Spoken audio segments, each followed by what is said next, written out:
Well, good morning now, folks.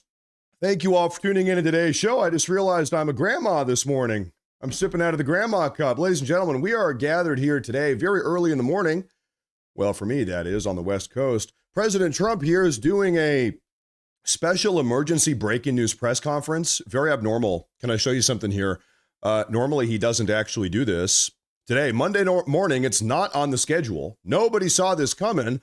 President Trump announced on his Truth Social page that he's going to be holding a press conference today.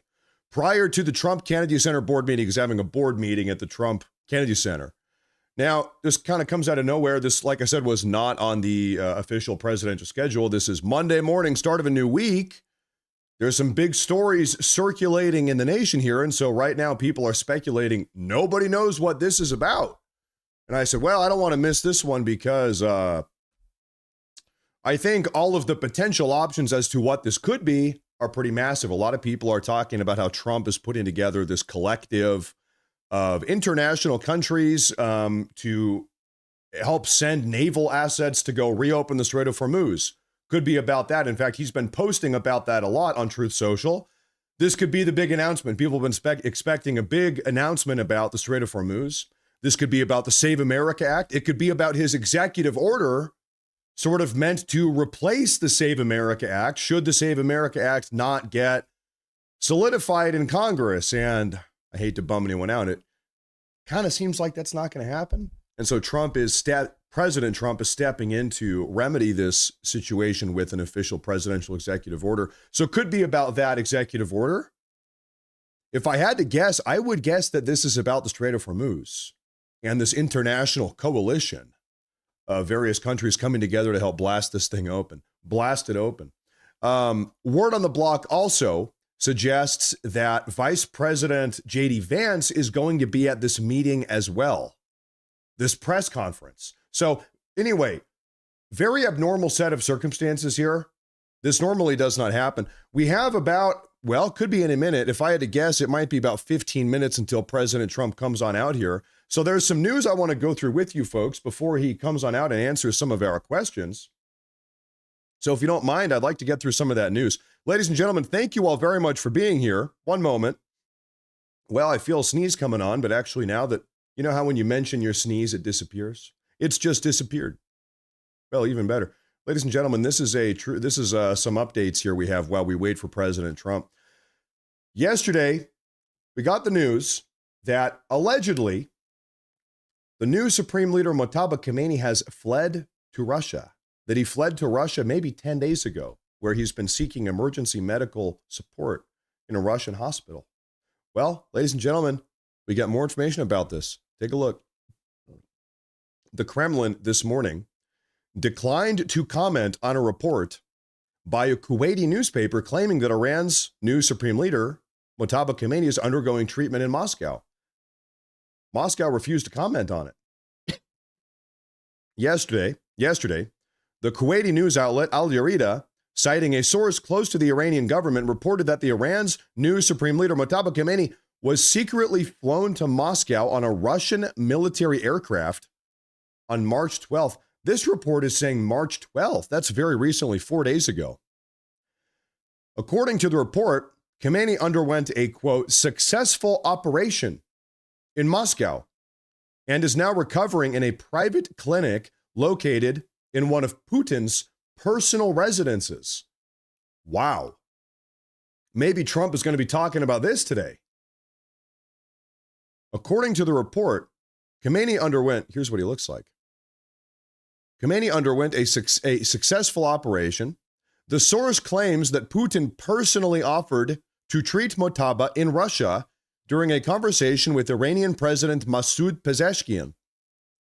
Today, Kremlin spokesman Dmitry Peskov declined to comment on the Al Jazeera report when speaking to journalists. He said, and I quote, "We do not comment on such reports," he said. On March 12th, Iran's foreign minister confirmed that Mojtaba Khamenei had been wounded. The ministry said he is, quote, feeling well. Man, it's really hard to figure out exactly what's going on here, folks. Everybody is saying something different. The Russians are saying one thing, the Kuwaitis are saying another thing, the Iranians are saying a different thing. The Israelis are saying their own thing. Trump is like, I don't know, I'm hearing all these rumors, I don't know.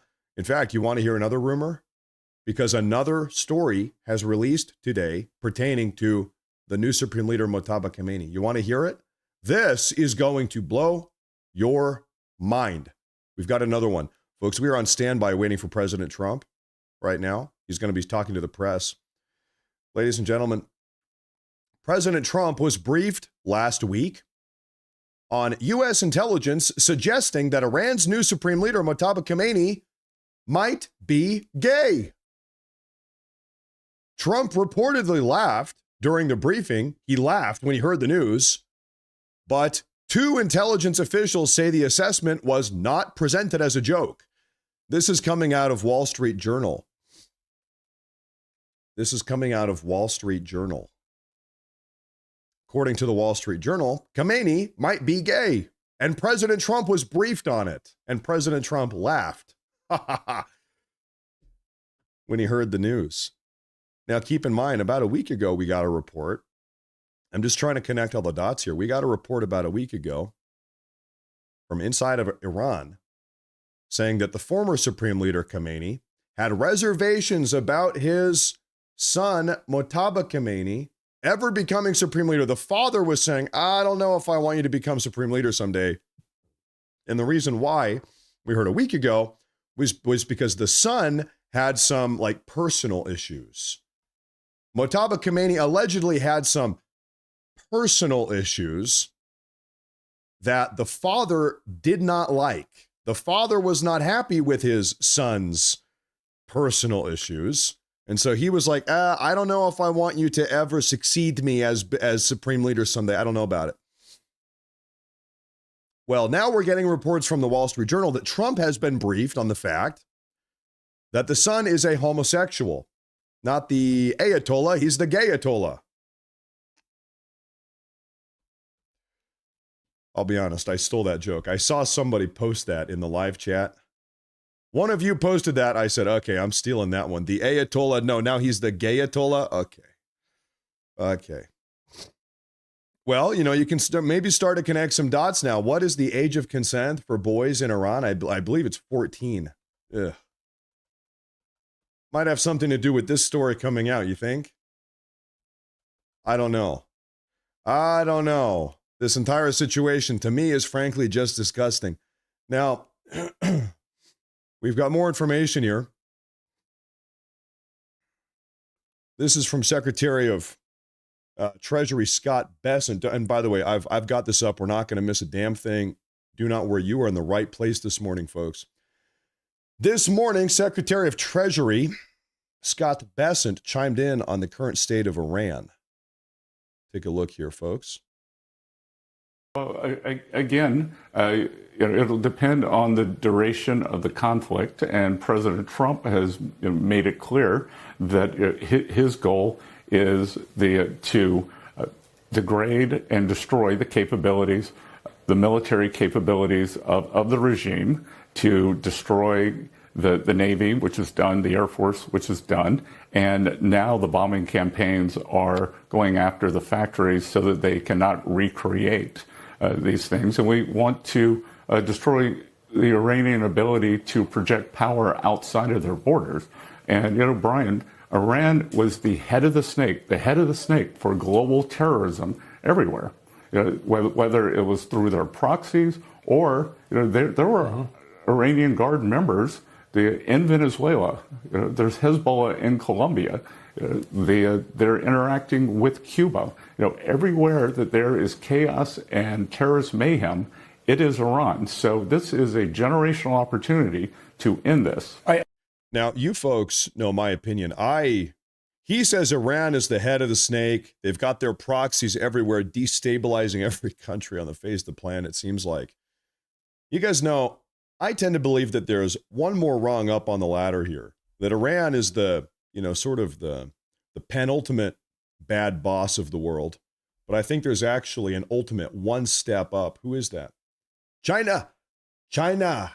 We all know Iran has effectively been a proxy of China for a very long time. Everybody talks about the proxies of Iran. They've got IRGC in Cuba and Venezuela and Colombia. They've got Hamas and the Houthis down in Yemen. They've got Hezbollah in Lebanon. They've got all these proxies destabilizing everything. But I go one step up. Who is funding Iran? If Iran is funding all those guys, who's funding Iran? China, as they say. And, I understand, I appreciate, and I understand that maybe the Trump administration cannot just come out and say publicly, China, China, China. I understand that. Maybe it's not diplomatic. Maybe there's, all types of issues. They need to kind of on a surface level try to maintain good relations with China. Maybe it might not be prudent diplomacy to blame every single world problem on China publicly, but like behind closed doors, yeah, it's pretty much, yeah. In a lot of ways, yeah. We all kind of know what it is. I feel like in this community, we all kind of know what it is. Now, right now, we are waiting for President Trump, ladies and gentlemen. He will be on out here any moment. Emergency announcement. There's a reason why we're going live early this morning. You can tell, see that crane move around in the background. Look at that. What do you think they're building back there? They're building the new ballroom off the side of the White House. I think it's on the east side of the White House. They're putting that ballroom up. Anyway, Trump is coming on out here any minute. He made an announcement, very abnormal, very curious announcement this morning. He said, news conference today prior to the Trump Kennedy Center board meeting. This news conference was not on the calendar. It was not on the official schedule. Trump normally does not personally announce these things. So just like very weird circumstances, it must be something big. It must be some big new emergency announcement. I'm taking a look to see if the official White House page is live yet right now. No. Somebody said Matt Morris is wearing his Oregon hat a lot these days. You want to know why? It's not an accident. You want to know why? Listen, sir, I only have so many hats. I walked outside yesterday afternoon. Well, maybe 2 days ago. Yeah, a couple days ago. The dog snatched up my favorite hat and ran it back into the backyard. And this thing must have been his chew toy for a solid hour or two. He ripped this damn thing to shreds. That hat is toast. My favorite hat is now Ripperoni Pepperoni. Anyway, there's the story of the new hat. But real quick, I actually have more updates here for you folks. Oh my gosh. Okay, hold up. Big story. While we are waiting for President Trump to come on out here and give us his emergency brief, big news. Director of National Intelligence Tulsi Gabbard, FBI Director Kash Patel, and CIA Director John Ratcliffe are about to testify on terror cells in America. That's happening today.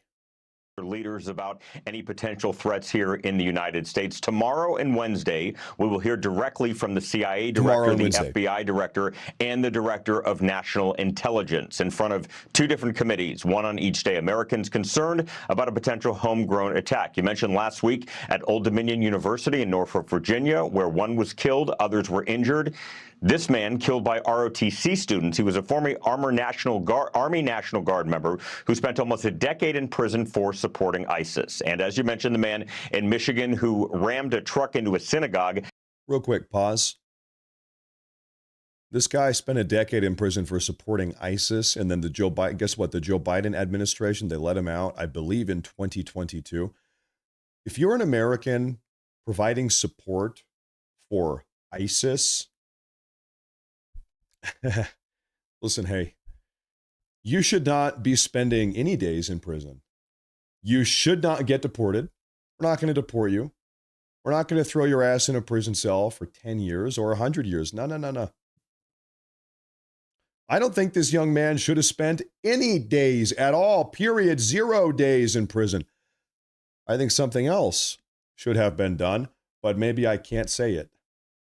As you mentioned, the man in Michigan who rammed a truck into a synagogue, Temple Israel, with children and teachers inside. The attacker died. Luckily, no innocent people were seriously injured. And as you mentioned, Israeli officials say the attacker's brother was a commander in Hezbollah taken out during a strike in Lebanon. Now, these events happened as our country's Department of Homeland Security is still technically in a shutdown for leaders about.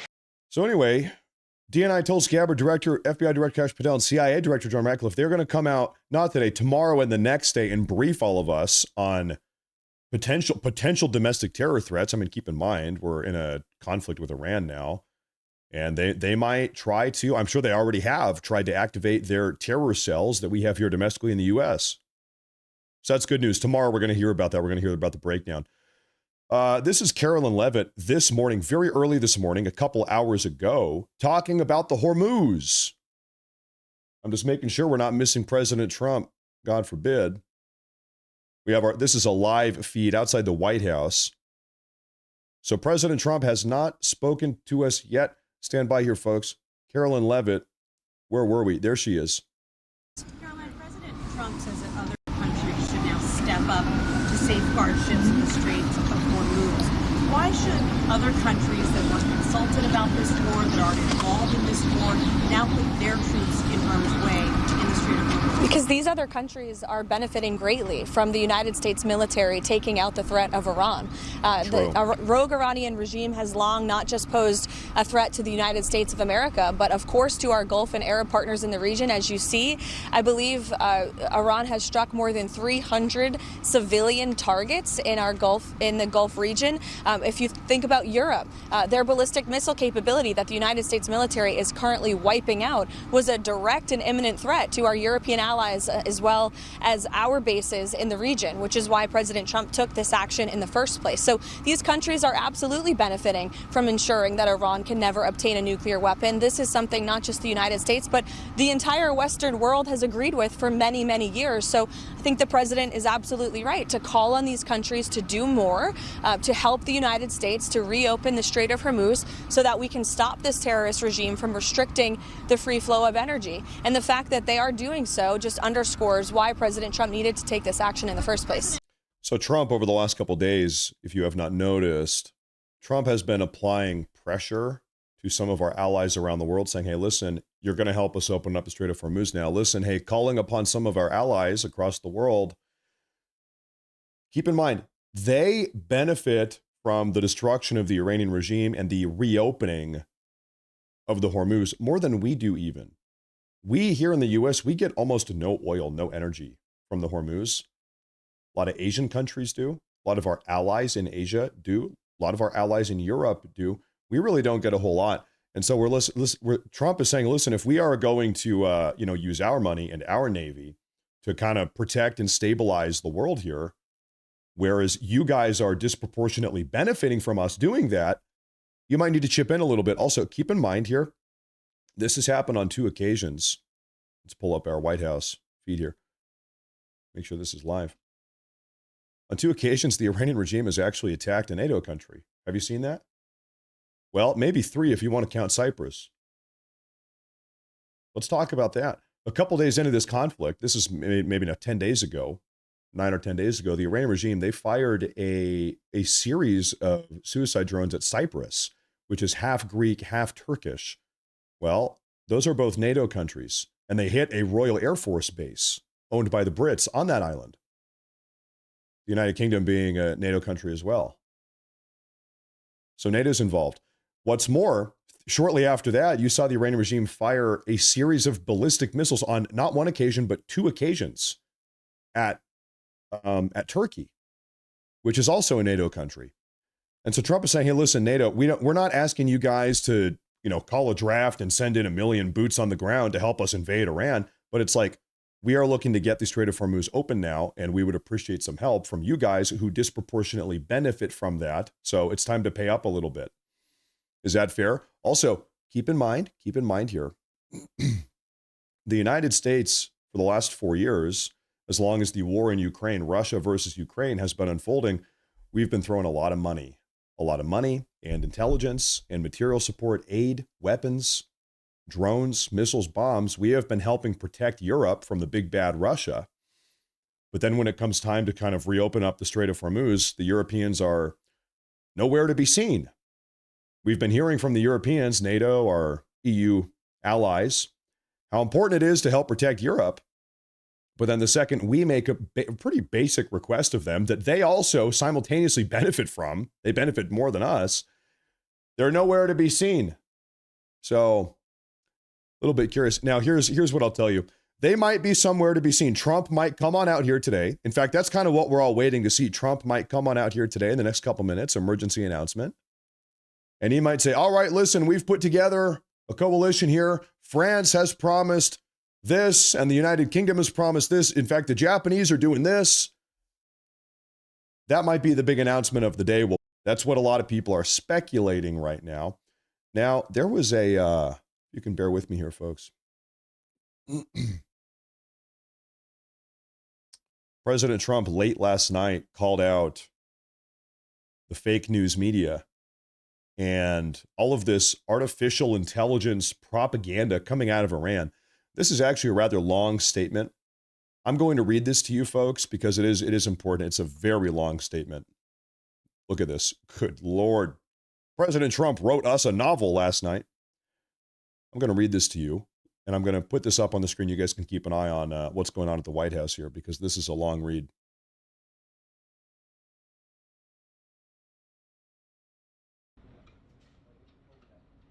So President Trump, he said, and I quote, this is late last night, he said this. Iran has long been known as a master of media manipulation and public relations. They are militarily ineffective and weak, but they are really good at feeding the very appreciative fake news media false information. Now, artificial intelligence has become another disinformation weapon that Iran uses quite well, considering they're being annihilated by the day. They showed phony kamikaze boats shooting at various ships in the sea, which looks wonderful, powerful, and vicious, but these boats don't actually exist. It's all false information to show how tough their already defeated military is. The 5 U.S. refueling planes that were supposedly struck down and badly damaged, according to the Wall Street Journal's false reporting and others, are all in service, with the exception of one which will soon be flying to the skies. Buildings and ships that are now shown to be on fire are not. It's fake news generated by AI, for instance, Iran, working in close coordination with the fake news media. Oh, ladies and gentlemen, we might need to cut that short. Trump is coming on out here any moment. Why don't we go ahead and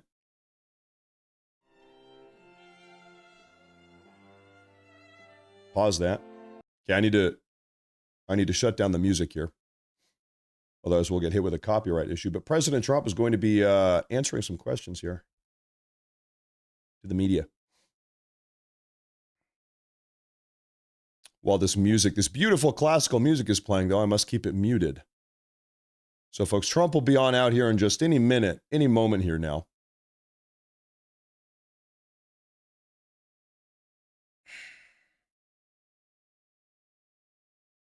And allegedly, he's going to be talking about the current status of Iran, potentially even announcing this coalition, international coalition of naval vessels to get the Hormuz reopened officially. Folks, I do want to say real quick before we get going here, I appreciate everybody tuning in. If you're new to the show, make sure to hit that like button, make sure to follow, subscribe, do it all. I really appreciate it, ladies and gentlemen. Thank you all for being here so early this morning. Thank you very much. Before you forget about it, make sure to subscribe and hit that like button. President Trump is coming on out here any second now. So who do we see? We see Attorney General Pamela Bondi. We see Speaker of the House, Mike Johnson. Now, do we recognize anyone else out here? Perhaps not that I recognize. Perhaps not that I recognize. We've got Pam Bondi and Mike Johnson, though.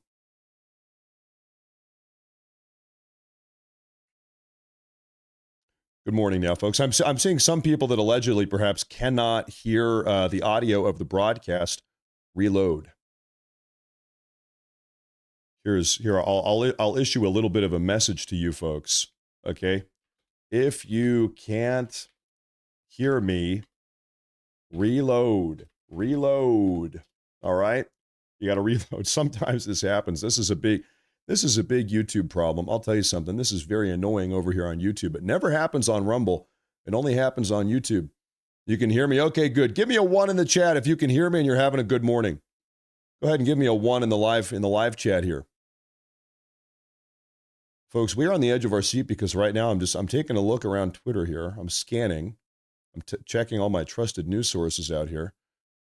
And there is some pretty heavy speculation, not confirmation, pretty heavy speculation that Trump is going to be announcing some big news about the Strait of Hormuz.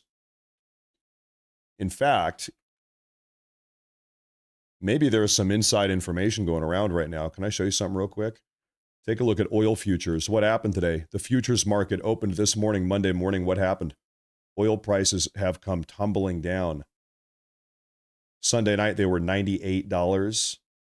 And now they got down to 92, 93. Well, something, what does that mean? Something must be making the markets a little bit more confident. People are feeling a little bit more confident these days. Maybe all the big money oil analysts, they've got some information here. Something big might be happening. Now, of course, today's special emergency announcement could have nothing to do with Hormuz, in all honesty. But I'll tell you where the speculation is nonetheless. Do we still have this music here? Yes, we do. Yes, we do. We have a super chat here from Monica. She says, use towards a new hat, MAGA baby. Yeah, I need to find some new hats. I do. Thank you very much. Thank you very much. I appreciate that a lot. Good morning, and that's right, MAGA, very much so. Pizza Fried Donnie says, Russia would never, ever host a radical Muslim, especially a gay one. Well, I don't know. I wouldn't be so sure. I don't know about that.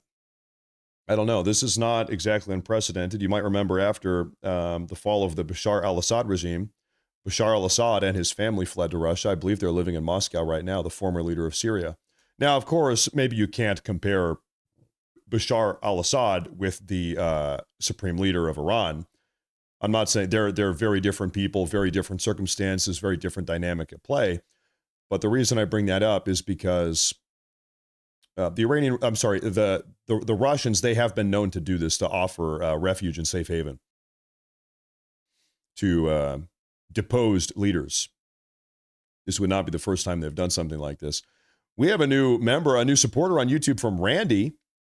Thank you very much. And Zion Warriors says, loud noises, I get your reference. Hey, thank you. I appreciate that. I'm not sure exactly what that one is, but thank you very much.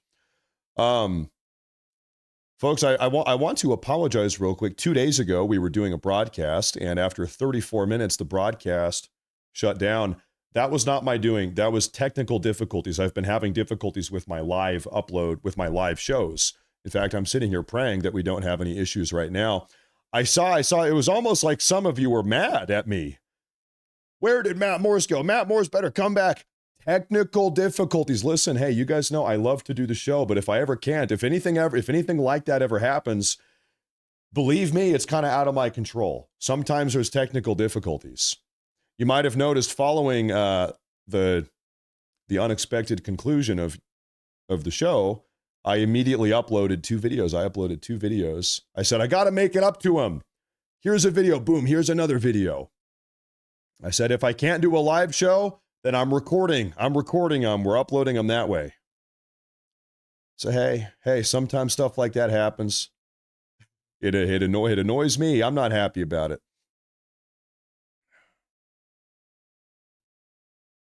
It almost looks like we're getting about ready to go here, folks. Check our audio.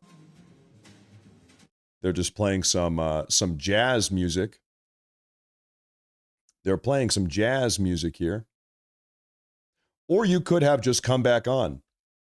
Wow, Mark, I didn't think about that. Or I couldn't have because we were having tech issues. Mark, like I said. Or you could just trust me when I say that there were tech issues and that I couldn't come back on. Some of you guys, listen, the aggression and the entitlement, I don't really like it. I'm going to be honest. I'm going to call some of you out. Some of you, and I don't know, I saw some of the comments. Some of you were like getting a little bit rude following the tech issues 2 days ago. You were like getting mad and aggressive in the comments. I heard people saying F you mad and stuff in the comments. You can go find them. Listen, hey, we don't do that here. This entitlement, it's a little bit snowflakey. I'm not a fan of it. You trust me, when there's tech issues, there's tech issues. And if you don't like it, that's too bad. I don't like it either, but I'm not getting rude. That's the way that it is. I don't really like it. It's like a spoiled brat. You're kind of a spoiled brat. Not a fan of that behavior, Mark. Don't like it at all. Anyway, President Trump is coming on out here any moment now, folks.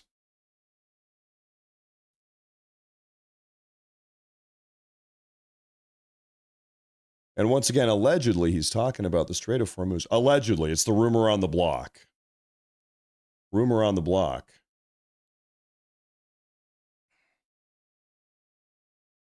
I don't know. It always is a little bit. I'll just kind of rant and rave here for a moment. Everything I do is free here on YouTube and on Rumble. People don't have to pay for it. You don't have to pay. I don't even take sponsorships. I'm not shoving sponsorships in your guy's face. And so if anything goes wrong and then you feel entitled, it's like, hey, what's going on here? It's a good show. You can watch it for free. Sometimes there's problems. I'm not even money grubbing like pretty much every single other person on the face of the planet.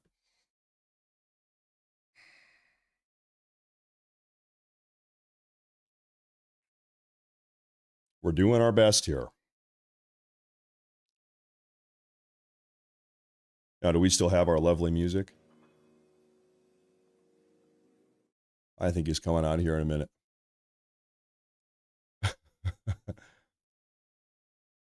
We have a big super chat here from Phoenix Gripe. Phoenix Griffin probably is your name.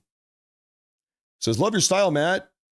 Just got to tell how it is sometimes. Keep up the good work. Hey, thank you very much. I appreciate that. I appreciate that a lot. Thank you very much. New truth about Chief of Staff Susie Wiles. What are you talking about here?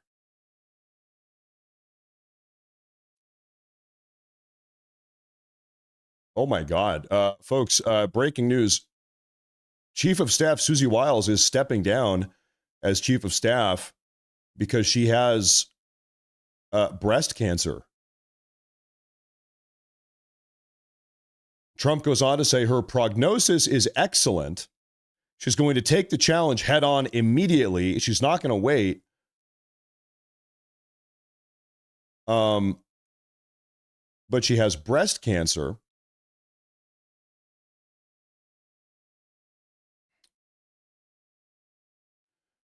Her strength and her commitment to continue doing the job she loves. Hold up. I apologize. Trump goes on to say in the second half of the post that she's going to continue doing her job. It sounded like in the first half she was stepping down. Then he says, I'm sorry, her strength and her commitment to continue doing the job she loves and doing so well while undergoing treatment tells you everything you need to know about her. Susie, as one of my closest and most important advisors, is tough and deeply committed to serving the American people. She will soon be better than ever. Melania and I are with her every day and look forward to working with Susie on the many big and wonderful things that are happening for the benefit of the country. Okay, so I apologize. She's actually staying. She is not stepping down. I apologize. In the first half of that post, it sounded like she was. She's staying on. They caught it early. The prognosis is good. She's going to go through treatment here whilst retaining her job as the chief of staff. Well, cancer is terrible. That's just terrible. That's absolutely terrible. Matt Morse is a Muslim. I see that comment there. Senator Ted Cruz said yesterday that anyone who says Christ is king is an anti-Semite. Did you hear that? That's from Senator Ted Cruz. He said, if you say Christ is king, you are an anti-Semite.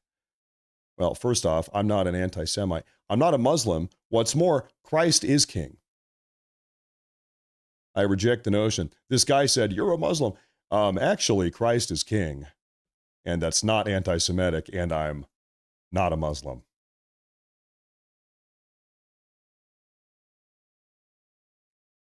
Just to set the record straight there.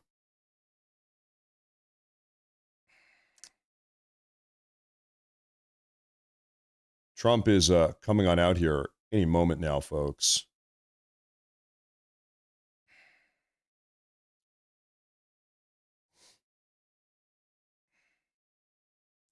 Right now, you're looking at Speaker of the House, Mike Johnson. We have Attorney General Pam Bondi.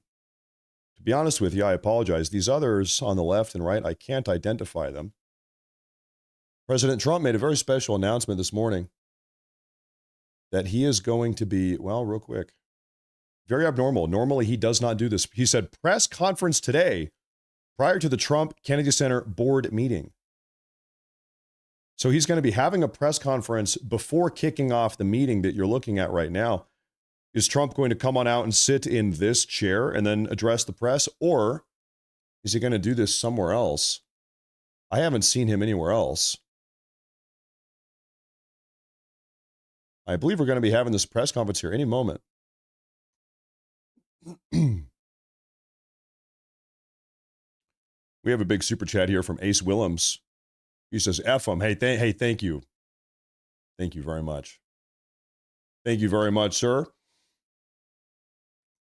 No, this press conference, the reason why we're here so early this morning is because this press conference was added onto his calendar. I mean, Trump announced this himself last minute. This was not on his calendar at all. Emergency press conference. And the talk on the block is that we're talking about the Hormuz here. They're playing this lovely music. No one specific says, you need a MAGA hat for this speech. Glad you're back, Mr. Hey, thank you. I appreciate that.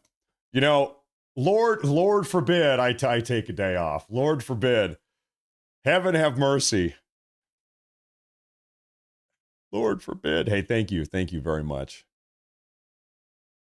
Jason Wright says, hey, man, I'm getting concerned about the Save America Act not passing. Do you think there's a chance? I'm going to be honest with you. We can have an adult conversation about this. I'm never going to blow smoke up your guys' behind here. If I had to bet money right now, I would bet that the Save America Act does not get passed. If I was at a Las Vegas betting table right now, that's my bet. Now, as an emergency stopgap measure here, President Trump has talked a lot about signing an executive order to accomplish everything that the Save America Act would have accomplished. Of course, an executive order is not as good as congressionally passed legislation, but it's better than nothing. It's better than nothing.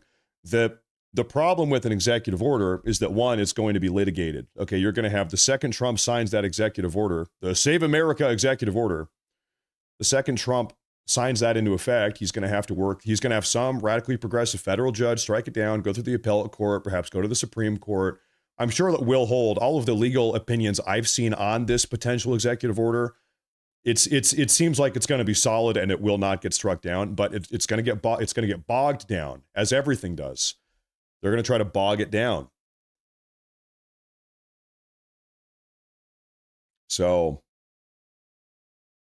and the real big problem with an executive order is that the second we have a president who is not President Trump in the White House, could be President Gavin Newsom, God forbid, in 2029, you can bet your sweet behind that he is, whoever it is going to strike that thing down. Executive orders are easy come, easy go. Congressional legislation, that's kind of solid. That sticks.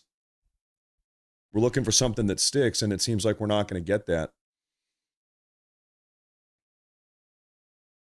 What's going on? Can you explain what's going on with the Save America Act? Well, in a very hyper condensed way, just like very simply put, a collective of rhinos, Republicans in name only, do not want it to pass. And unfortunately, all it takes is a group of four rhinos to say, we're not doing it. And then we're not doing it. And that is effectively the current situation. That really is the current situation. John Thune Seems like he doesn't want to bring this thing. He doesn't want to have a talking filibuster. You need to have John Thune bring this thing down to have a talking filibuster. Now, there is an alternative plan, which I'm not counting on. It's a technicality. I would not bet on this. I wouldn't bet $1 on this, to be honest with you.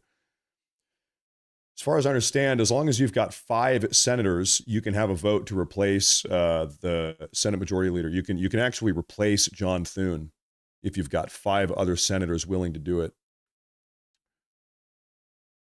All it would take is 5 to try to replace this guy. But like I said, I think that's also probably not going to happen.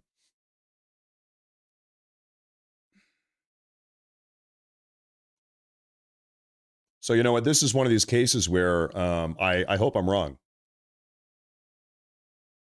You know, I'm not the type of guy. I don't live with my head in the clouds. I try to live in reality. Like I said, if I had to place a bet, I think this thing is not getting passed. But I hope I'm wrong. I hope I'm wrong. You know, I never want to be one of these, you know, delusional broadcasters that is just at all times, no, everything is okay. There's no problems. Everything is perfect. It's all good. No, we're adults. We can have an adult conversation. If we ever have a problem, if there's ever a hitch or whatever, a speed bump in the road, I think you need to talk about it. Like I said, I never want to bullshit you guys. I want to have serious, legitimate conversations. There is a problem. There does seem to be a problem.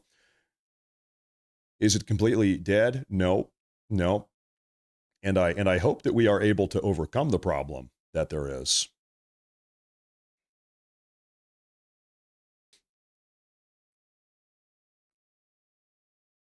Now I'm just out here doing a quick scan here. Okay, folks, the official White House page is live on YouTube right now. They are live, which means President Trump is coming on out here very soon. Very soon. And I suppose because President Trump said there will be a press conference before this big event here, I would suppose that he gets up here and takes questions from the media, and then this event begins. I would suppose that's going to be the case here. Now, we have a super chat from Crumptons. He says, Matt Morris brushes his teeth. He's tartar-phobic. True. Certain phobias are legitimate. G Just Got Your Back says, you want someone to stop these illegal aliens from voting, put an ICE agent at all doors of the polling locations. I would, can I tell you what I think is going to happen here? Well, we have a moment. We're waiting for Trump to come on out and have a press conference. I think that what's going to happen in the next couple months here is that President Trump is going to unleash a series of evidence suggesting or confirming that the 2020 election was interfered with by foreign actors, perhaps China, most certainly Venezuela, Maduro, and that evidence that is presented to the public of foreign election interference will be used as a justification or as a pretense with which to push this executive order. Say, listen, here's the executive order, and here is why. Here's why we need the executive order, because our elections have not been safe. They've been tampered with. There's Susie Wiles. We got news today that she is currently fighting breast cancer, so thoughts and prayers for her. However, she's going to be maintaining her position. She's not resigning. She's not stepping down. That's Susie Wiles. And maybe President Trump is coming on out here also.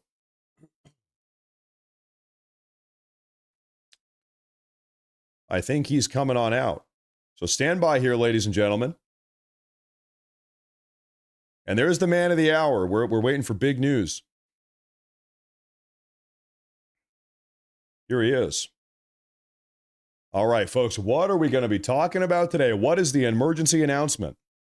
Thank you very much. There he is. Please, Susie. Crank up our audio a little bit.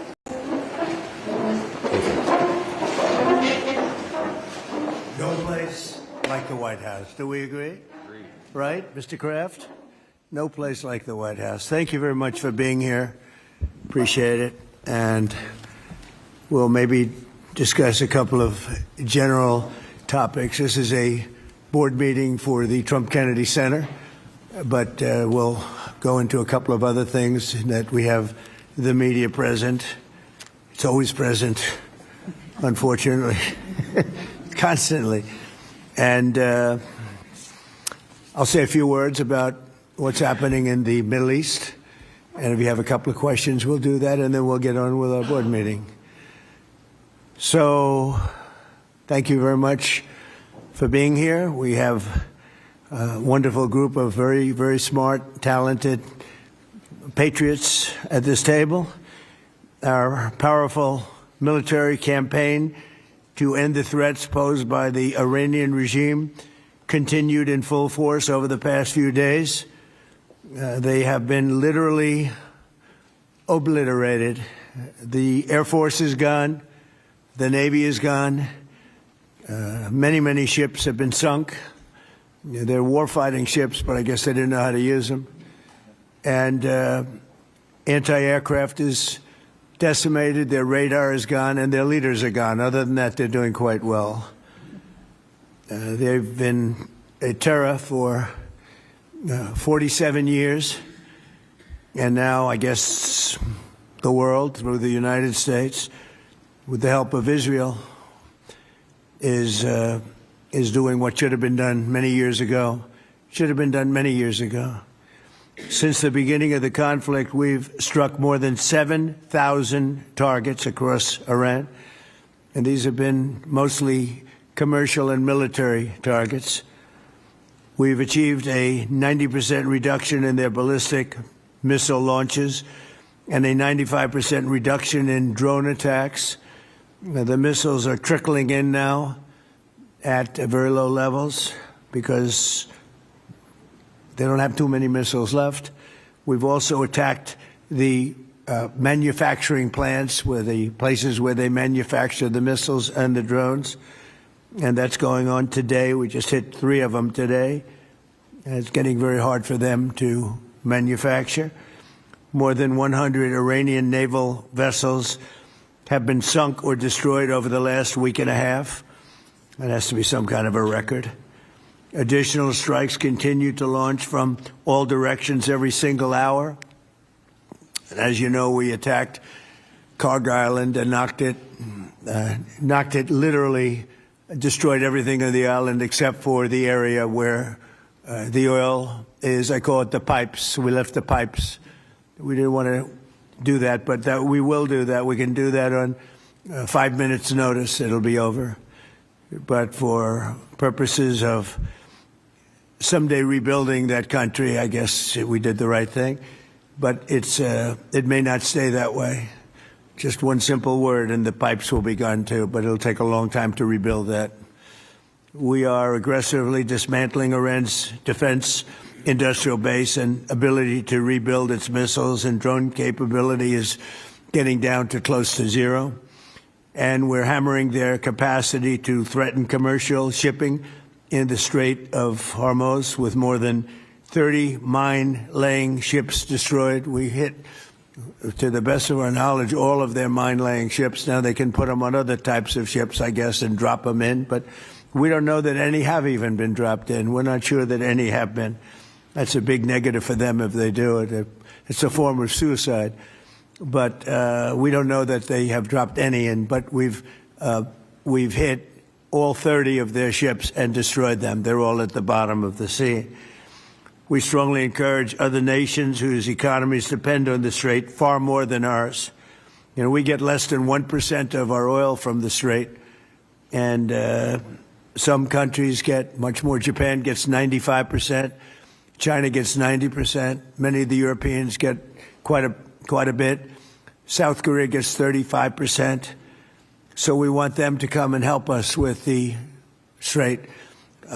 We have it in very good shape. The countries, I said, we've already taken care of Iran, but now, because of the fact that literally a single terrorist can put something in the water or shoot something or shoot a missile, a small missile, and it's fairly close range because it is a tight area, and which is one of the reasons they've always used that as a weapon. Iran has always used that as an economic weapon, and it's not going to be able to be used very long. Numerous countries have told me they're on the way. Some are very enthusiastic about it, and some aren't. Some are countries that we've helped for many, many years. We've protected them from horrible outside sources, and they weren't that enthusiastic. And the level of enthusiasm, it matters to me. We have some countries where we have 45,000 soldiers, great soldiers, protecting them from harm's way. And we have done a great job. And when we want to know, do you have any minesweepers? Well, would rather not get involved, sir. I said, for 40 years we're protecting you, and you don't want to get involved in something that is very minor. Very few shots going to be taken because they don't have many shots left. But they said, we'd rather not get involved.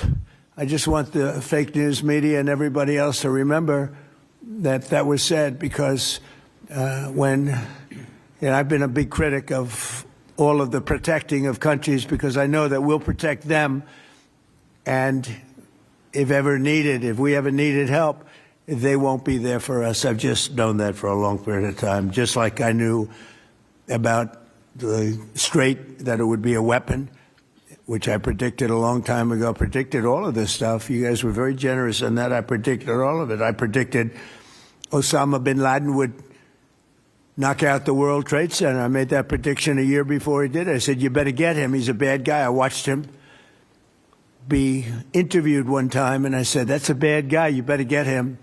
1 year before, exactly. I wrote it in a book. You can even check. About a year before the World Trade Center came down, President Clinton actually had a shot at him, and he didn't take it. Unfortunately, I'm not blaming him for that, but he didn't take it.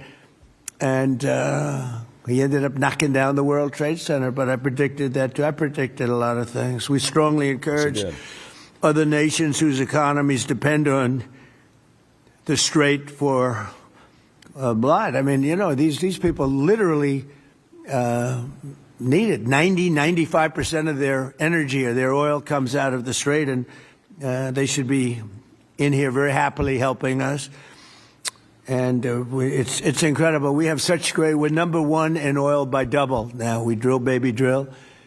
We're double any other nation, and it's going to be soon triple any other nation. And that doesn't include Venezuela, who's been great. By the way, the relationship with Venezuela has been fantastic.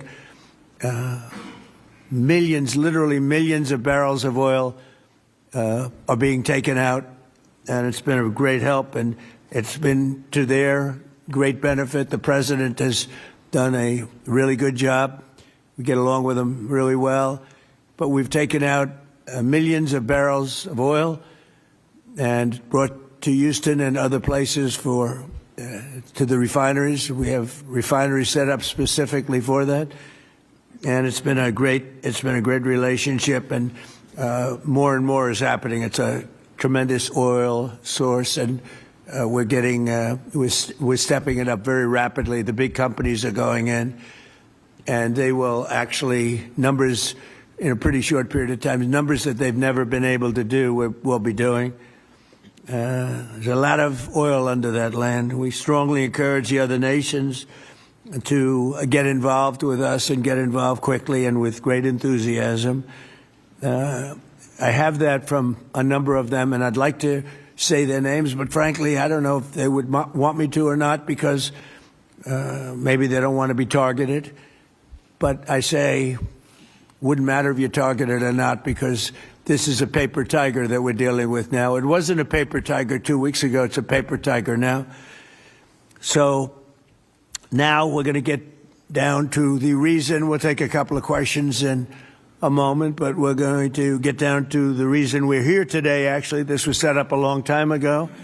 It's the Trump Kennedy Center. Over the past year, we've made incredible strides to restore the true purpose and prestige of this revered institution. Together, we're going to ensure it remains the finest performing arts facility of its kind anywhere in the world. And I don't know that it ever really reached that stage, but it will over a period of time. We're rebuilding it. It's in very, very bad condition. It's been let And it's been somewhat of a disaster, to be honest with you. It's been let go to hell. That's what they've done. They did a poor job. They spent money in the wrong places. They built some theaters underneath that nobody uses, little ones, tiny theaters that cost $300 million. And the money was spent incorrectly, wrong. We're dealing with some networks on the possibility of renting those little theaters. Nobody's going to use them. They want the big halls. The halls are going to be incredible. They're in bad shape, but when they're completed, the bones are potentially something that could be unbelievable. So I want to, before we begin, I want to thank Rick Grinnell. He's been a friend of mine for a long time. He's been unbelievable. He was the ambassador, as you know, to Germany. There was no happier woman in the world than Angela Merkel. Angela. She called me, thank you, sir, thank you. Although she liked Rick a lot, there was nobody happier that he was no longer going to be the ambassador to Germany. He was difficult for them. He was not your typical ambassador. He was the opposite. He would do what was best for the United States, not for Germany. And I want to tell you, he did a great job. So good that I put him in charge of a thing called intelligence. And something he didn't really want to do, but he did it, and he did it incredibly well. There were a lot of leakers. He found out the leakers. And when he didn't find out who the leaker was in a certain area, he fired everybody. And he went into one room where there was leaks coming out. These are long-term problems that these various places have had. And he said, who's the one that leaked this? And they wouldn't admit it, so he fired the whole room.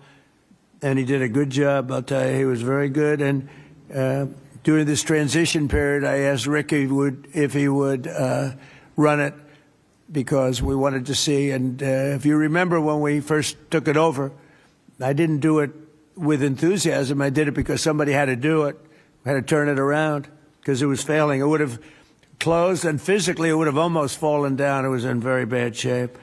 The steel columns outside, as an example, were meant to be covered.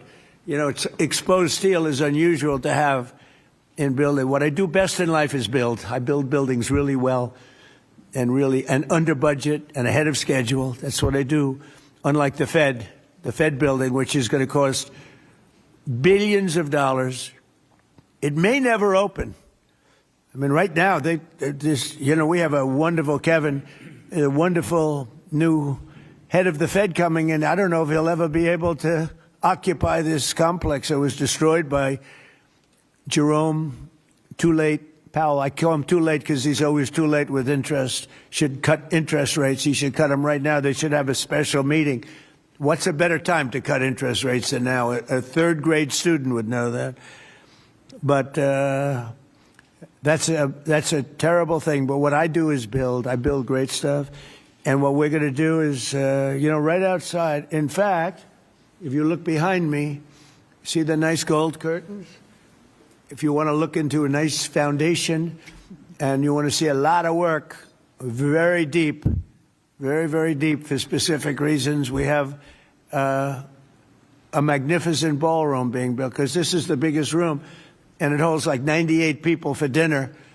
But behind me, you're going to have a ballroom that this building and the people occupying it, in particular, every president for 150 years has clamored for a ballroom, a large, beautiful room. This is a cocktail room, and this whole floor will end up being a cocktail room for the cocktail area, or pre-area for the ballroom before dinners. So we'll have heads of state. We can't even do a heads of state dinner. Usually what they do is they would do them on the lawn with a tent. But when it rains, the lawn is very low. And you know the land in Washington. It was built on swampy, wet land. And when it rains and you have the king of Saudi Arabia, we have, as an example, the king of the UK, I would say king of England, who's a great guy. He's coming in very soon.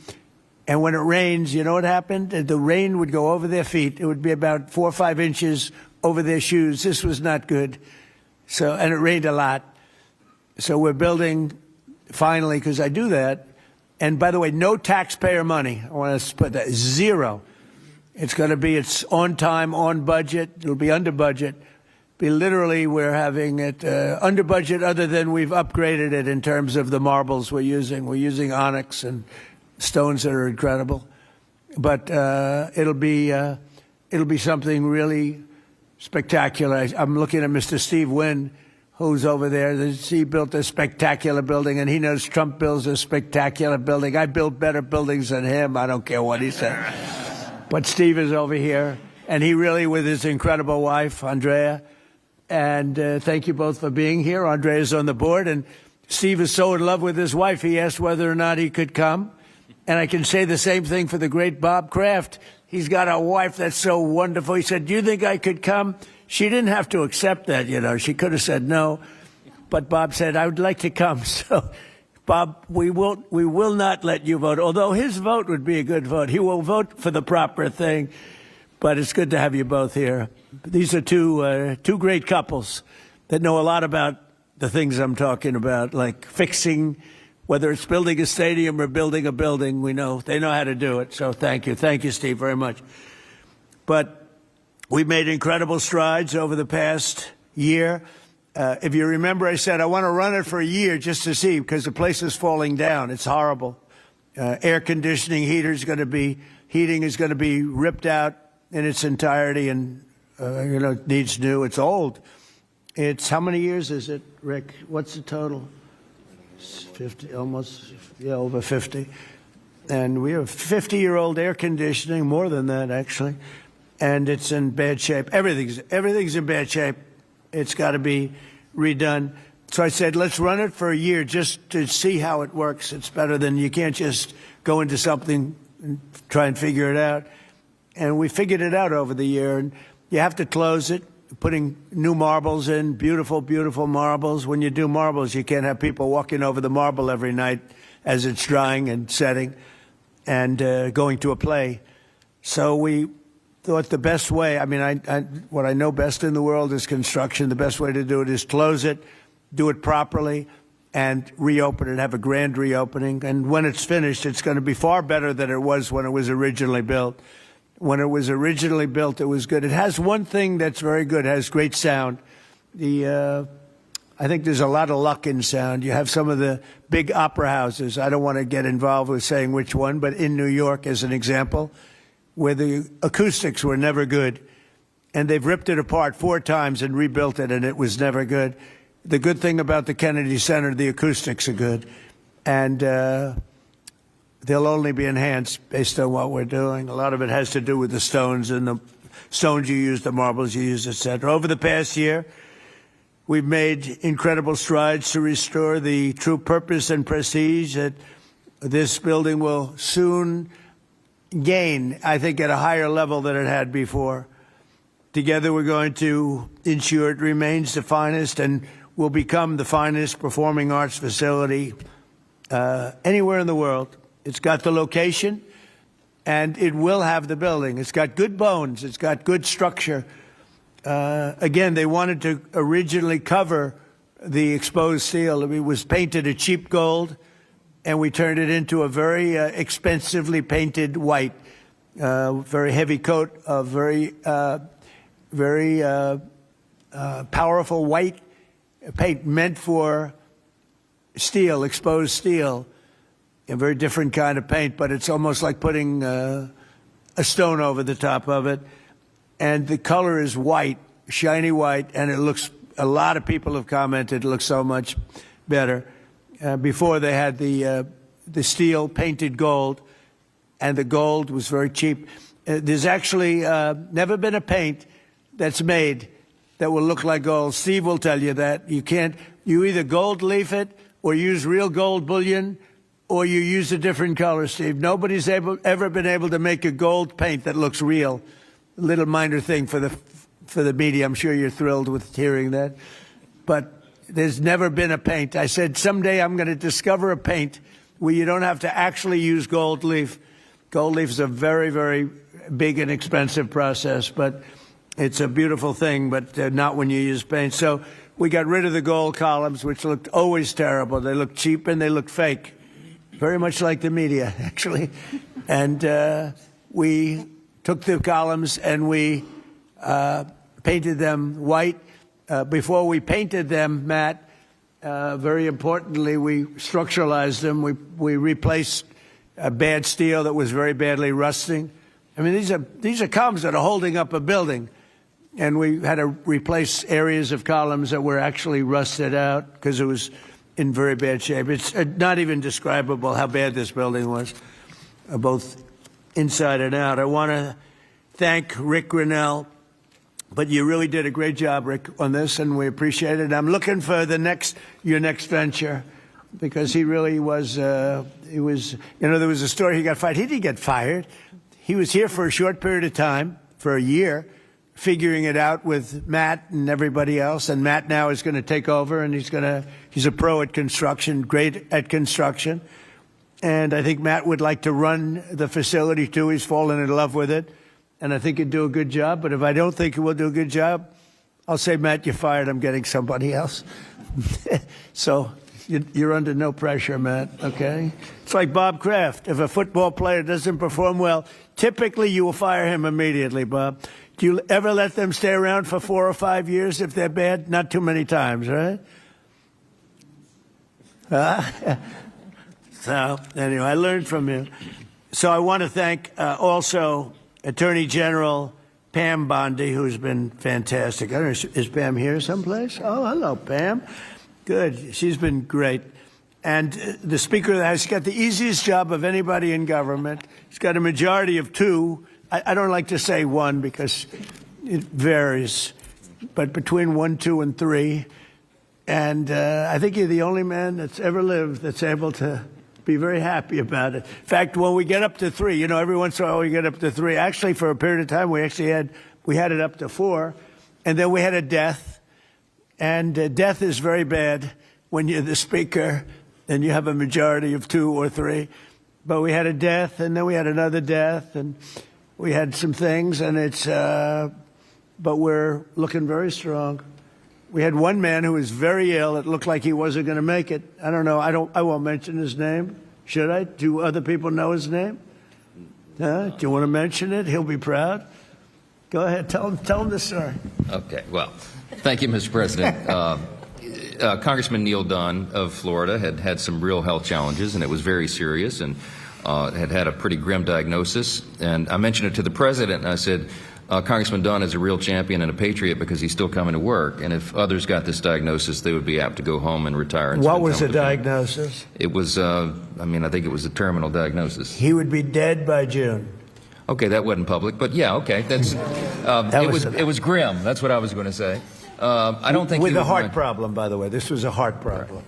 So the long story short, the president called him to encourage him and thank him, and they had a conversation, and the president mentioned in the course of the conversation, I ought to get my doctors involved, and they did, and within a number of hours, they took him to Walter Reed Emergency Surgery. The man has a new lease on life. He acts like he's 30 years younger, and he walked into the conference meeting, and we thought we'd seen a ghost. And I spoke with him over the weekend, and he's encouraged and thankful, and he thanks the president for his leadership and intervention, and thank you. Thank you. He actually called Mike. Mike called me and he said, "Sir, we're up by 3, but we're going to lose 1 by June." I said, "Who?" Neil Dunn. He's a great congressman. Incredible. He called to say that he was terminal, really bad heart. There's nothing they can do. I said, "That's bad." Number 1, it was bad because I liked him. Number 2, it was bad because I needed his vote.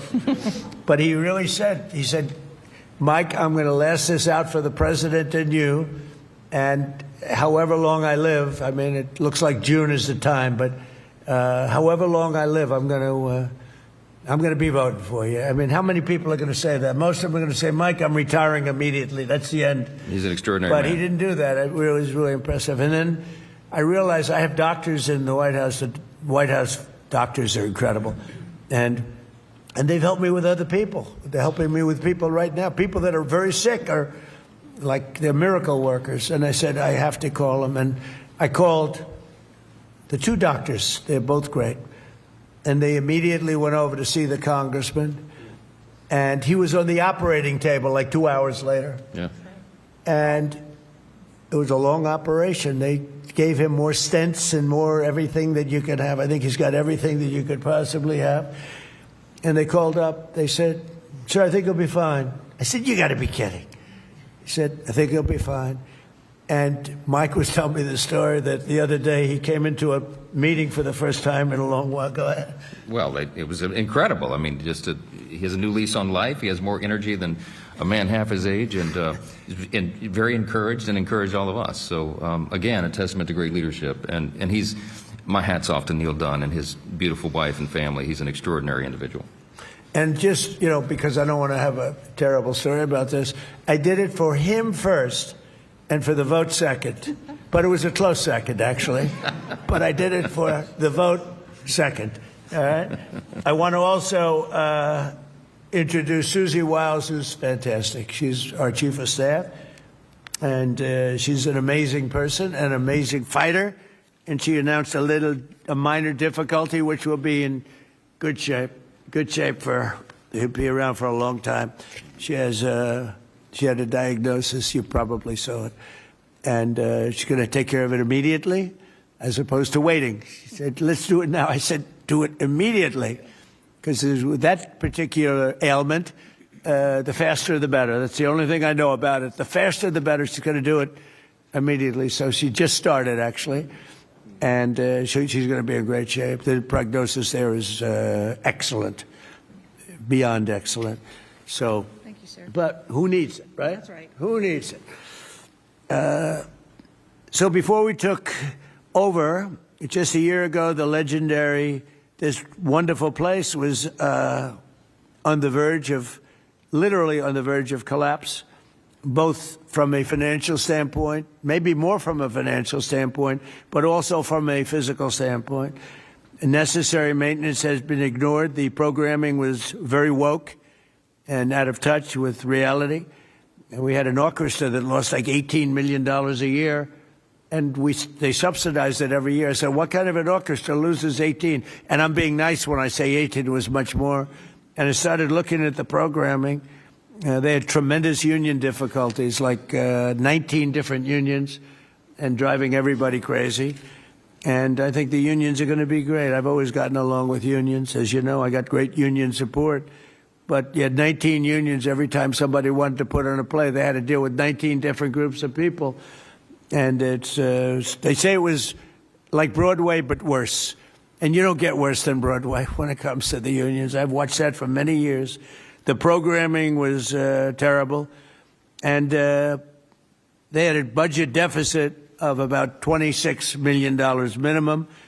Owed a lot of money. We're out borrowing money, which is a lot of people don't understand. So under the leadership of this exceptionally talented and rich board, it's a very rich board. Not everybody, but most of you are loaded. Ike Perlmutter's got so much money. Look at Ike Perlmutter. He ended up being the largest owner of Disney. Started with, was it $100 or less? It was a little less, Ike, right? He didn't speak English, and he became the largest owner of Disney. Right? But then they went woke and he sold the stock. He didn't like Mickey Mouse being woke, right, Ike? But he's one of the most brilliant business people. Thank you, Ike. It's great. And Lori, thank you very much for being here. So I think it's Lori that's on the board, though, right, Lori? What's with these husbands? All the husbands are traveling. I think it's the White House. I got all the husbands with the wives. That's never happened. Boy, oh, boy, what great relationships. My wife is going to have to speak to me. This is pretty good. The biggest guys in the country travel with their wives to come to a meeting. But it has something to do with the White House, right, Ike? Right? You don't want to see me. You want to see the White House because it's a special building. But thank you. And congratulations on an amazing career. Most people don't know Ike Perlmutter. Isidore Perlmutter. And started with nothing and built a vast fortune just by deal after deal. Did you ever have a bad deal, Ike? Which was that? Don't tell. See how honest he is? Most people would say no. He says one. And it couldn't have been very bad. Great to have you. So under the leadership of this board, which is, as you see, incredible, we're achieving a very dramatic and quick turnaround. We got rid of all of the DEI, some of the some of the news media loves DEI, but we got rid of it. Maybe you're right. Brought back patriotic and family-friendly programming, and last year we raised over $130 million to keep this place going. Otherwise, it would have been closed. The building, let's call it the Kennedy Center from that time, was losing so much money it could not have stayed alive if we didn't come in as a group of people and a lot of wealthy people that made a lot of contributions. So with the Trump Kennedy Center honors alone, we raised this year a record $23 million, which was double what they had ever done before, $23 million. There's still much to do. The previous management left us a facility in very bad condition. Abysmal is the word, and everything from busting pipes and leaks to serious electrical and structural problems. And some of it we fixed, but most of it we're saving for during the construction period because we'll do a much better job of it that way.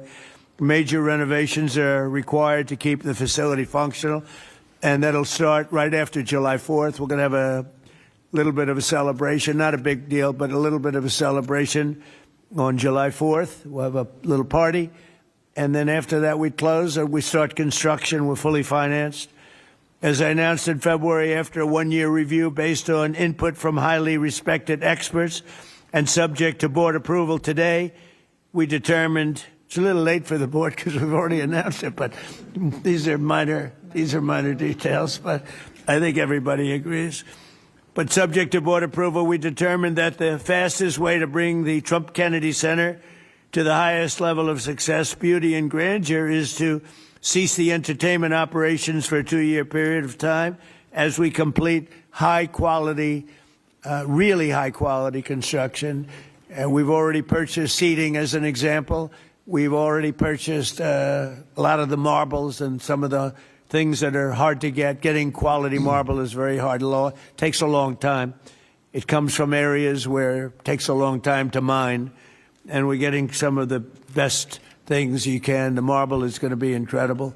The seats that we have, the seating is the highest level. Everything is the highest level. So this temporary closure will enable us to complete the work much faster and much higher quality. As an example, it's hard to show Shakespeare when you don't have any seats. As the seats are being changed, it's not exactly a great experience for people. So the right way to do it is just close it and fix it and open it. We'll begin right after, as I said, July 4th celebration. And thanks to the great, big, beautiful bill, we are fully funded, ready to go. And we have tremendous amounts of money coming in from some people around the table, but also from people that are not here, but that have made very generous contributions toward the Trump Kennedy Center. People that have never given to it before and would never have given it except I asked them to give. So, Rick, I thank you very much for the job that you've done, and I'm delighted that you really are. You did a great job. It was a little rough with a couple of the people, but that's okay. They've survived. Some of the artists, they took a pounding from Rick. It's almost like this guy right over here, Anthony. He knows what it is to pound people. Right, Ike? Anthony knows. Anthony's another great. You're not on the board either, Anthony. You're here with your wife? Oh, what's going on here? The most successful people, they're all here with their wives. I'm looking around. Oh, wow, that's impressive. Anthony's another one. He started off with one truck. He had one truck 45 years ago. He ended up with 4,000 trucks, and he sold his company for billions of dollars. And you're here, Anthony? He's a member of one of my clubs, and all he has is cash. He said, I have a big problem, sir. What? I don't know how to invest my cash. Most people have a problem. They don't have any cash, right? Anyway, thank you, Anthony. You're the greatest.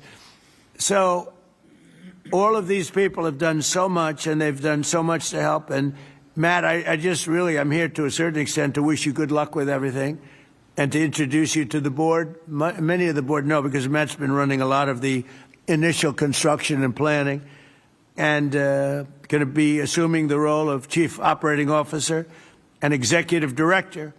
where he'll lead a construction crew for the next, a big crew, by the way, because it needs a lot of work, for the next 2 years in preparation for the grand reopening. And I think it's going to be something that's going to be very, very special. We're doing a lot of special things. We have a lot of things happening. We have at the front of the White House on June 14th, you probably read, UFC is going to be here. Dana White, the great Dana White, he's building literally a stadium, a 5,000-seat arena right outside the front door of the White House. And they're going to have about 100,000 people in the park right across the street, where he's building, I believe, 8 massive screens for people to watch, free, all free, for people to watch. It's June 14th, happens to be my birthday, and that was only by happenstance. It was not planned that way, but it's a Sunday night, which they never did. Sunday night's super prime time. It's going to be broadcast on CBS, which is the Ellison family, 2 great people, and great people. It's a great family. And it's going to be a tremendous event. And we have Roger Penske is going to have IndyCar here. We're going to have a race around the Capitol. That's going to be in August. So we have that. And we have a tremendous number of things. We have the Olympics, we have the World Cup, and we have the 250. And as you know, I was responsible for getting the Olympics. Actually, Bob Kraft helped me. And he helped me with the World Cup, too. You were very good. Who could be better, right? But he helped with the Olympics and the World Cup. But we have the Olympics coming. I was responsible for that, right, Bob? We have the World Cup coming right now, and I was responsible for that. Then we had a election, and because of that, I was always very upset. When I got the Olympics, I said I won't be president because it was last term if I went by the normal progression. And then I said, well, let's see what happens. And then they rigged the election, and I said, let's do it again. And we won in a landslide. And I came back, and I ended up with the Olympics and the World Cup. Somebody said, did you do that on purpose? So I claimed the Olympics, and I claimed the World Cup because I did get both. And then I tried to claim 250-year celebration. I said, I got that. They said, no, you didn't. That one you didn't get. They're giving me no credit for that one, Mr. Speaker. I couldn't. So I gave up on that one quickly. That wasn't working. It wasn't working. But I just want to thank everybody. This board has been incredible, and it's really nice. What we're going to do is we could take a few questions from the press, and then after that we'll have our meeting, and we have a little lunch for the board. So we'll have a little bit of a lunch, and it's an honor to have you all here. It's so many of you, Jimmy, so many of you are friends. It's a great honor to have you here, and we're going to do a great job with the Trump Kennedy Center. Okay, yes, please, CNN. Hey. Here we go. Thank you, Mr. President. I'm not CNN, I'm Daily Wire, but thank you for the question. Numerous countries have told me they are on their way. Can you give us a hint what they are, what that entails, how soon they might be there? You mean who are the countries? Yes, sir. I'd rather not say yet, but we'll be announcing Marco Rubio and the various people that are doing that will be announcing. And I have to tell you, we have some that are really enthusiastic. They're coming already. They've already started to get there. You know, it takes a little while to get there. It's like, in some cases, you have to travel an ocean. So it doesn't go that fast, but it'll go fast. And we have some that are fairly local that are doing it. But we'll give you a list. Some are very enthusiastic, and some are less than enthusiastic. And I assume some will not do it. I think we have 1 or 2 that will not do it that we've been protecting for about 40 years at, tens of billions of dollars, Mr. Speaker. So I'll be reporting that to you in the House and the Senate, and I'll say, why are we protecting countries that don't protect us? And I've always felt that was a weakness of NATO.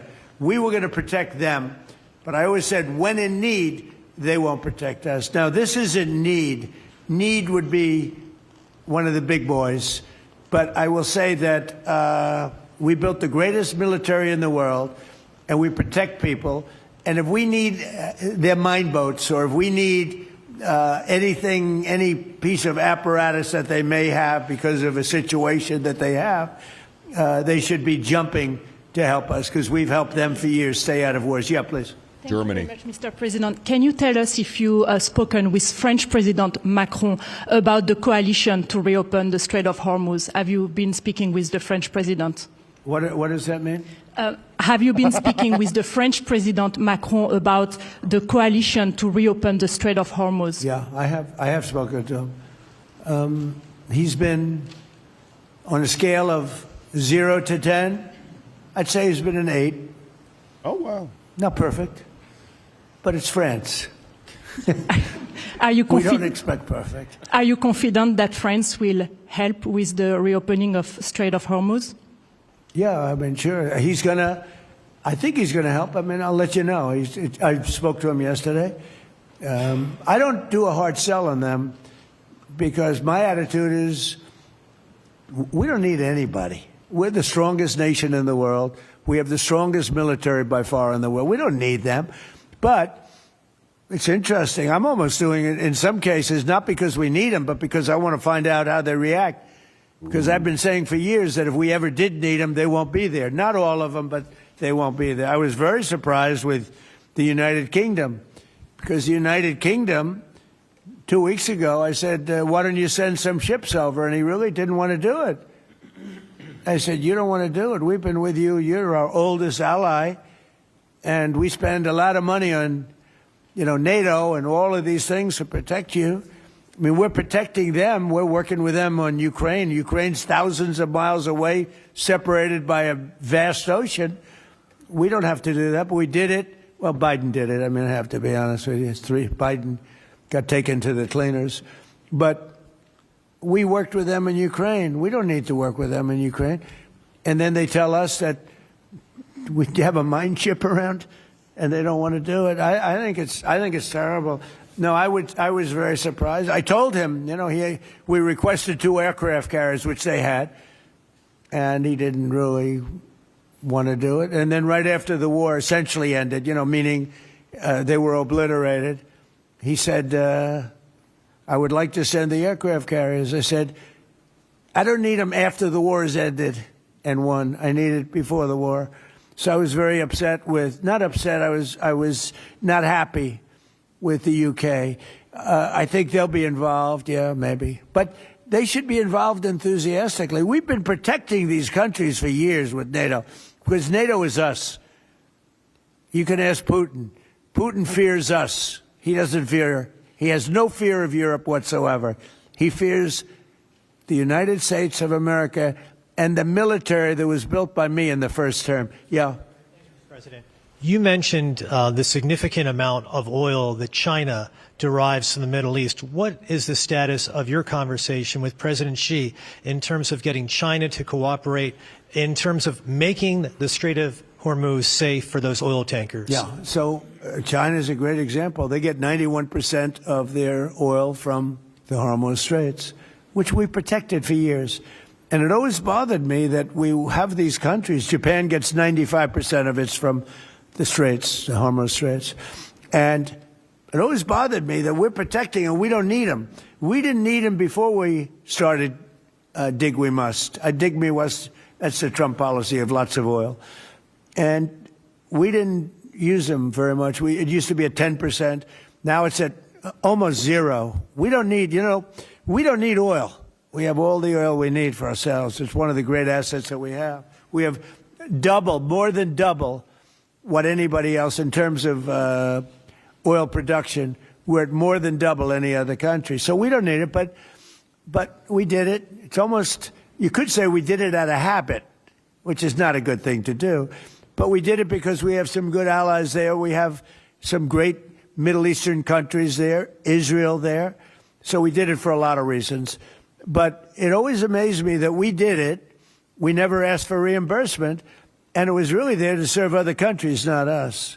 And by the way, we have the Sugar King. The same story. Look at that. Alfie von Hoel. Alfie, thank you both very much. Huh? Pepe. That's Pepe, yeah. Pepe. Hi, Pepe. How are you? How are you? Is Alfie in the backstage? Huh? Is he sitting back there waiting for you? No? You doing all right?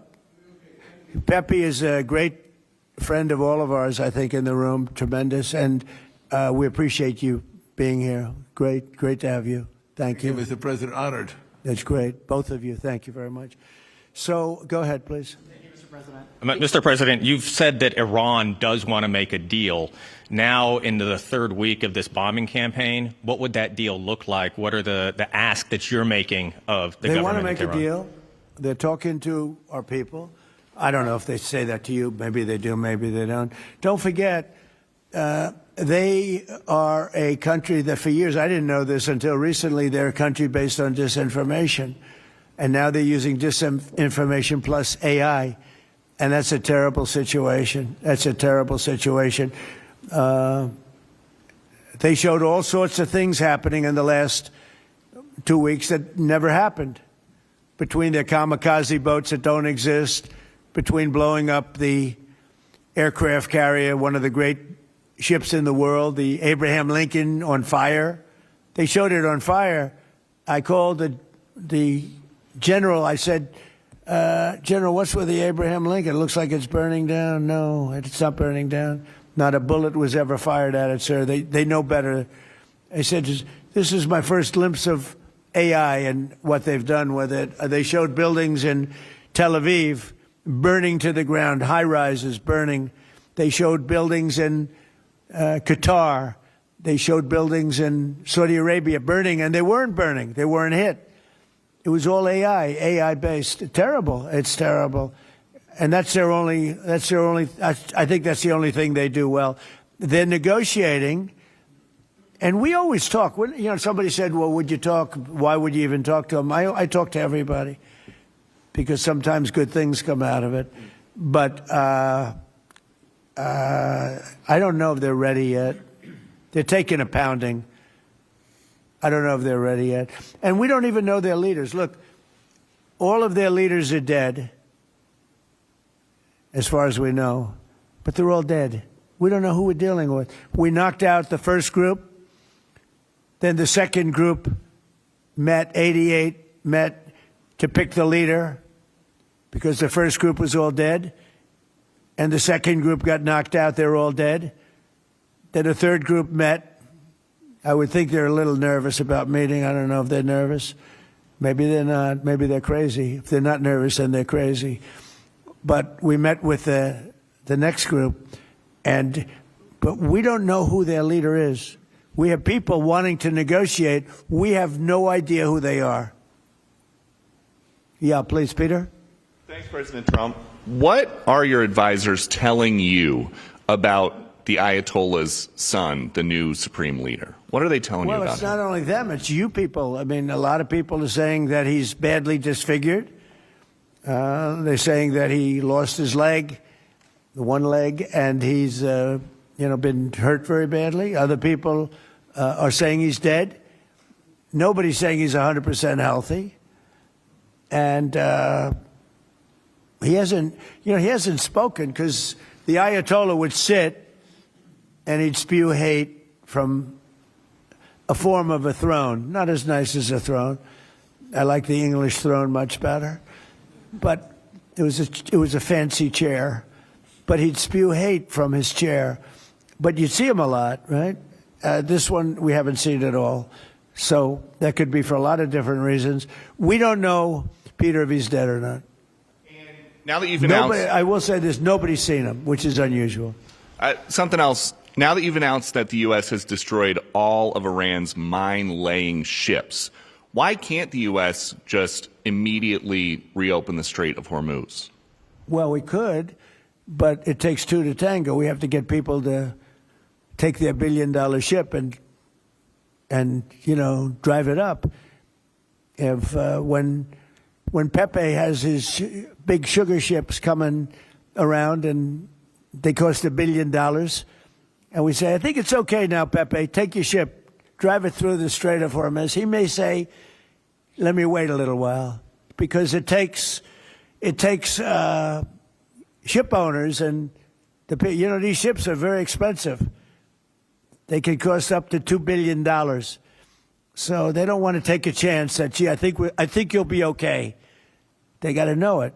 So they don't have to set, we don't know if they even set any mines. But the thought that they may have is enough to keep people from saying, we don't need it. Now, we are pounding that area, that coast. as you know, left side, we're pounding it, like really pounding it hard. And again, they may have no mindset. We hit every one of their mine droppers. They call it the mine layers, right? The ships. They're pretty sophisticated ships. Every one of them is gone. But it only takes one. So it's a little unfair. You know, you win a war, but they have no right to be doing what they're doing. But we're hitting them very hard. And today is a big day where we're pounding a certain area that has very much to do with the Strait. Ooh. And I think we'll get it going very soon. In addition, we do have other nations coming in. You need people to watch and people to see. We have other nations coming in. Yes, please. If the United States is working to secure the Strait of Hormuz for the benefit of other countries like China, and our allies aren't yet stepping up to your standard, is the United States getting back to being the world's policeman? Look, the United States should not be very much involved. They can on a certain basis. They've been doing it for a long time. But I've always said, if you look back years ago, I said, why aren't we being reimbursed? You know, these are the richest countries in the world. Why aren't we being reimbursed for maintaining the Hormuz Strait? And why aren't we being reimbursed for that? I've said that for years.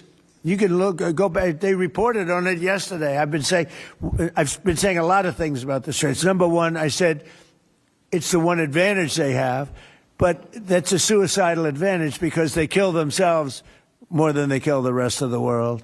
And there are things you can do with time. There are other things you can do. But I think we're going to have the situation straighten out pretty quickly. And I think we're going to have some good help. And I think we're going to be disappointed in some nations too. And I'll let you know who those nations are. One of your advisors, David Sachs, said the other week that the U.S. should, quote, declare victory and get out of the Iran war. He also warned that if the conflict escalates, Israel may contemplate the use of a nuclear weapon. Has he shared that assessment with you? No, he hasn't. Israel wouldn't do that. Israel would never do that. And, there's a theory. You pounded them to hell, and you could just leave now, and it'll take 10 years for them to build back not nearly what they have right now. And I guess that's another theory. But we want to have it ended so that another president doesn't have. Look, for 47 years, no president was willing to do what I'm doing, and they should have done it a long time ago. It would have been a lot easier. There's no president that wanted to do it, and yet every president knew. I've spoken to a certain president, who I like, actually, a past president, former president. He said, I wish I did it. I wish I did, but they didn't do it. I'm doing it. Yeah. Which president? I can't tell you that. I don't want to embarrass him. It would be very bad for his career, even though he's got no career left. Go ahead, please. You mentioned. How about the man right Thank you, sir. Mr. President, you mentioned that you're not entirely sure who you're dealing with, who the leadership is in Iran. Do you see a viable opposition movement still in that country following all of the protests that we had seen before the airstrikes and kind of an opposition movement that could become a viable leader in Iran? Well, the biggest problem, and we have brave people in this room, but the biggest problem that I see is that, they put out a warning, and we have the warning. We get everything they get. And it said any protester that goes onto the street will be immediately shot and killed. It's probably Clinton. This is a little tougher than the American way. This is not quite as tough as nobody can believe it. So I can't imagine. They don't have guns, and the other ones have guns, highly sophisticated machine guns and AK-47s and other kinds of guns. And they did that with the women. So the women had 250,000, even 500 people protesting a year ago. And they shot women right through the middle of the forehead with snipers. And they didn't have to do many. About 10 went down bleeding profusely. And 250 to 500,000 women went running in the other direction. Because they can be brave, but they're not stupid. And they have no gun, and you have snipers in buildings specifically for this reason. So a woman goes down falling, bleeding from the head, and it doesn't take long for that to spread. And when that spreads, that crowd dispenses. And nobody else has been able to do that to the extent that these people are violent. They killed a minimum 2 weeks ago, 32,000 people. So, and they put out actually a notice 2 days ago. If you protest, you will be shot and killed. So, I don't know. I would say Mike Johnson's the only person I know who has the courage to go out in that kind of an atmosphere. I don't think so. Yeah. Have your advisors told you anything in terms of how long we can expect gas prices as high as they are right now? I don't need advisors to tell me that. I know what it is. You know, the Prime Minister of UK, United Kingdom, yesterday told me, I'm meeting with my team to make a determination. I said, you don't need to meet it with the team. You're the Prime Minister. You can make your own. Why do you have to meet with your team to find out whether or not you're going to send some minesweepers to us or to send some boats? I said, you don't have to meet with your team. It's the same thing here. I can tell you that when this is over, oil prices are going to go down very, very rapidly. So is inflation, so is everything else.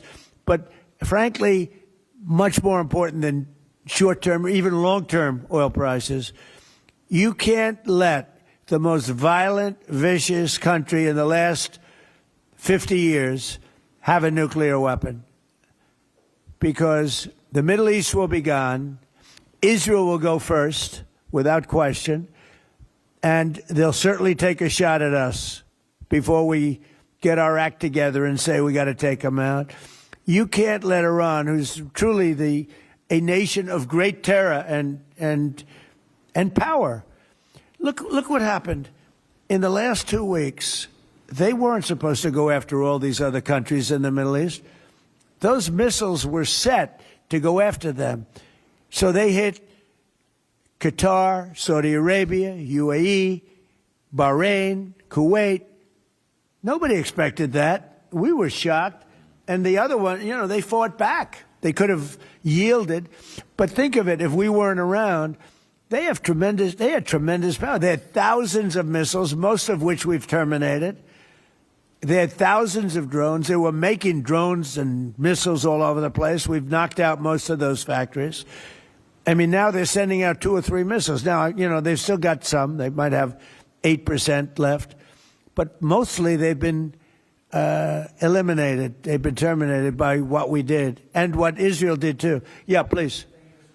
Israel is expected to expand its ground offensive in southern Lebanon to go after Hezbollah. Have you discussed that with Israeli leaders? Yeah. And does the United States support a potential Israeli invasion of Lebanon? Yeah, no, I did. And I know look, Hezbollah is a problem. It's been a problem for a long time, not just now. And it's a certain area, because I was with the other night a person whose parents live in Lebanon. This is a very substantial person, wealthy person, whose parents live in Lebanon. I said, really? How do you live in Lebanon? Your parents are living? Oh, yeah, they live there. And over the years, they've gotten used to the fact that it's being bombed. But they explained to me that it's really a different section of Lebanon. It's the section where Hezbollah is. And they get used to it, I guess. I don't know. I mean, people live in Ukraine. You would think they wouldn't live in Ukraine, but they live in Ukraine. I don't know that I'd do that, but they live in Ukraine. They live in Lebanon. Hezbollah is a big problem, and they're rapidly being eliminated. Thank you very much, everybody. I appreciate it. There's that. A lot of big updates.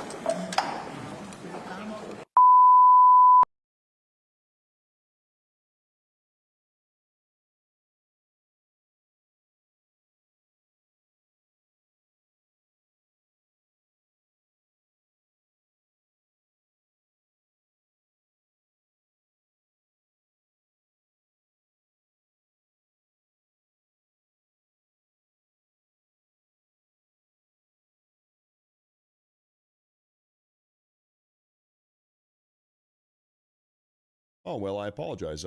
Seems as if I was muted. I was saying here, folks, bear with me. The broadcast is not over. We still have a lot of breaking news to go through here. A lot has come out just in the last couple moments that we are going to go through right now. we have a series of statements from a series of countries regarding whether or not they are going to help reopen the Strait of Hormuz.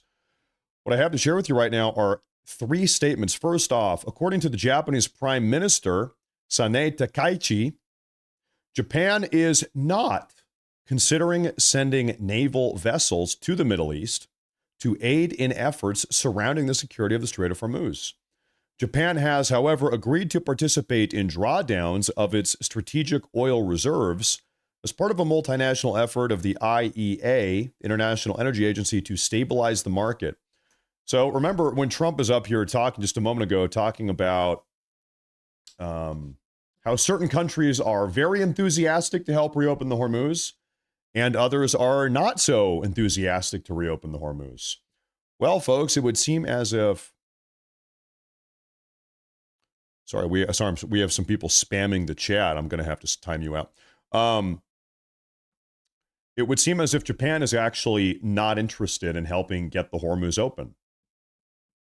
So I would imagine that Trump is not happy about that. Trump said, we've got countries around the world where we've got 45,000 or 50,000 service members protecting them. We have been doing so for decades. And now they're not willing to help get the Hormuz open. He's not so happy about it. Well, guess what? In Japan, we actually right now have right around 54,000 troops stationed in Japan. We have been protecting Japan for a very long time. And Japan is refusing to help us get this thing open up. Germany is another country here. We have a statement just in the last hour from German Chancellor Friedrich Merz. He says Germany will not participate in President Trump's initiative to secure the Strait of Hormuz. The Germans have said, no, we're not going to help get this thing reopened. Of course, Germany is a NATO member nation. The U.S. right now has right around 35,000 soldiers stationed in Germany, helping protect Germany. We've been doing so for a very long time, really for 80 years, following the conclusion of World War II. We've helped rebuild, stabilize, and protect Germany. As an individual, I'm not even talking about NATO. We all know the degree to which the U.S. has been subsidizing NATO. Germany, however, says we're not going to help. We're not getting involved. What's more, we also have a statement just now from the British Foreign Ministry.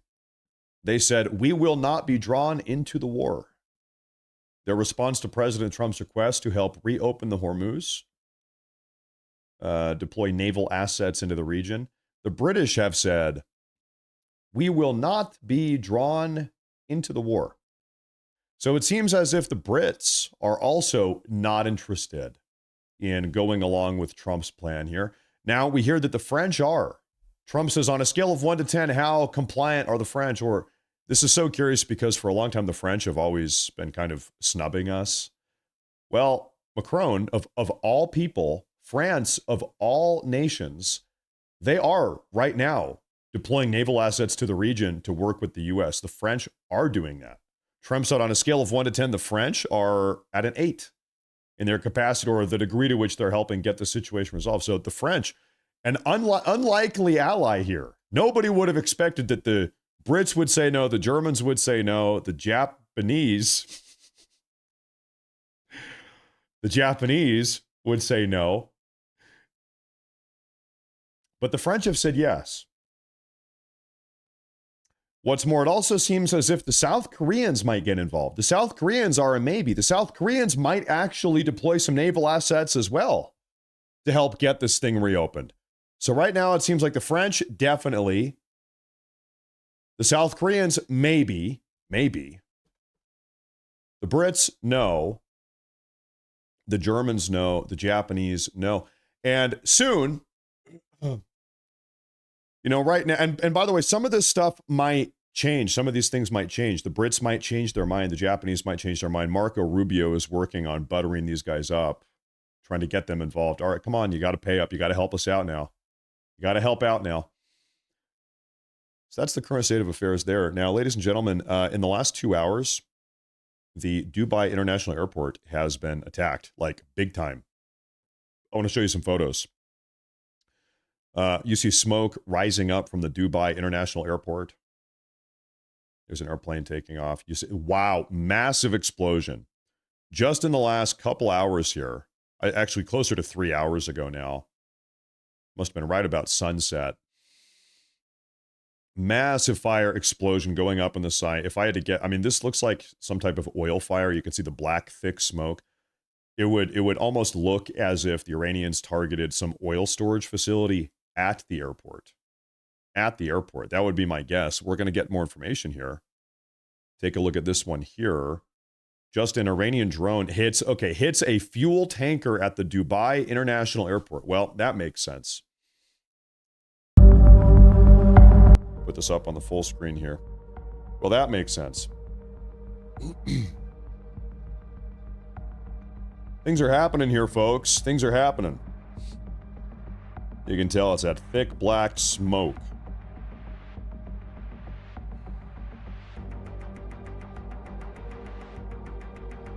We've got a lot more footage here I want to share with you, but first we have a big super chat. Legendary U.S. to power. He says, by the way, thank you very much. He says, didn't know the news companies could steal your audio like that. Also, you don't need to care about other people's complaining about your technical issues. I will say I only get news from you, however, so not having you leaves me blind to the events. Hey, I really appreciate that. I feel I hear a lot of you guys say that this is the number one news source you come here to get it. I am really seriously honored that you guys have put your faith in me. Regrettably, sometimes there are technical issues. It's a one-man show. Sometimes these things happen. And regrettably, I can't be here 24 hours a day. Sometimes I do have to spend a little bit of time with my family. Or yesterday we were running errands all day yesterday. So I'm honored. I really appreciate that. Thank you very much. I appreciate that a lot. Whatever happened over in Rumble, he says, Japan isn't fair. They have to do a constitutional amendment to send out defense forces. Hey, thank you. Thank you very much. I appreciate that a lot. Now, we have another... Oh my gosh. So this is when the sun is setting. It's getting a little bit darker, folks. This is the Dubai airport. Additional scenes from the Dubai International Airport. Wow, look at that. Yeah, they hit some fuel depot. Some fuel storage facility. Now, can I ask you a question? Has anybody checked flight radar real quick? Well, I'll be damned. Folks, this is flight radar. So this attack was 3 hours ago, and we still have more photos to look at here and videos. We're tracking passenger. Folks, it doesn't even seem like they've shut down the airspace. They're just continuing on. They're like, yeah, we had our fuel storage facility at the airport blown up, but no problem. Seems like the flights are continuing on. These are all commercial flights. We have a massive super chat here from Downton Annie who has given a couple big super chats that I tried to type a response to you guys during the Trump conference there. Thank you very much. Good to see you. Good morning. She says, God bless the United States of America, the commander-in-chief. He's doing what he was elected to do. At some point, the world will look back and realize it all in God's timely ways.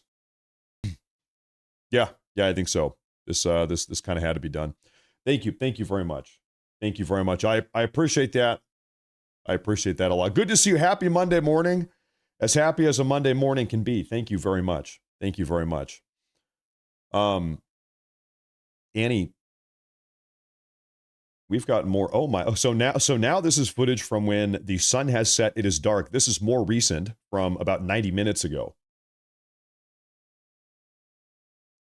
This is the Dubai International Airport. So this is some oil facility here. Someone's driving down the road. And we've got more. Hold up. There's another video of this. Yep, that's one hell of a fire. That is one hell of a fire.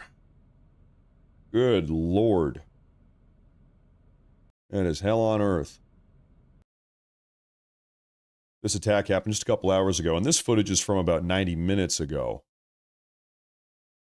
Now, we also have, as all of this is unfolding, actually President Trump said this himself, that we are continuing to hit Iran all day, nonstop. This is a police center in Tehran. Can we pull up a big photo? So this is an IRGC police building that they were operating checkpoints out of. And this must have been struck 6, 7, 8 hours ago during the daytime, it looks like the afternoon in Tehran. Some type of drone strike blew this thing up. Some type of U.S. or Israeli strike. Now, speaking of drone strikes, you're not going to believe this one.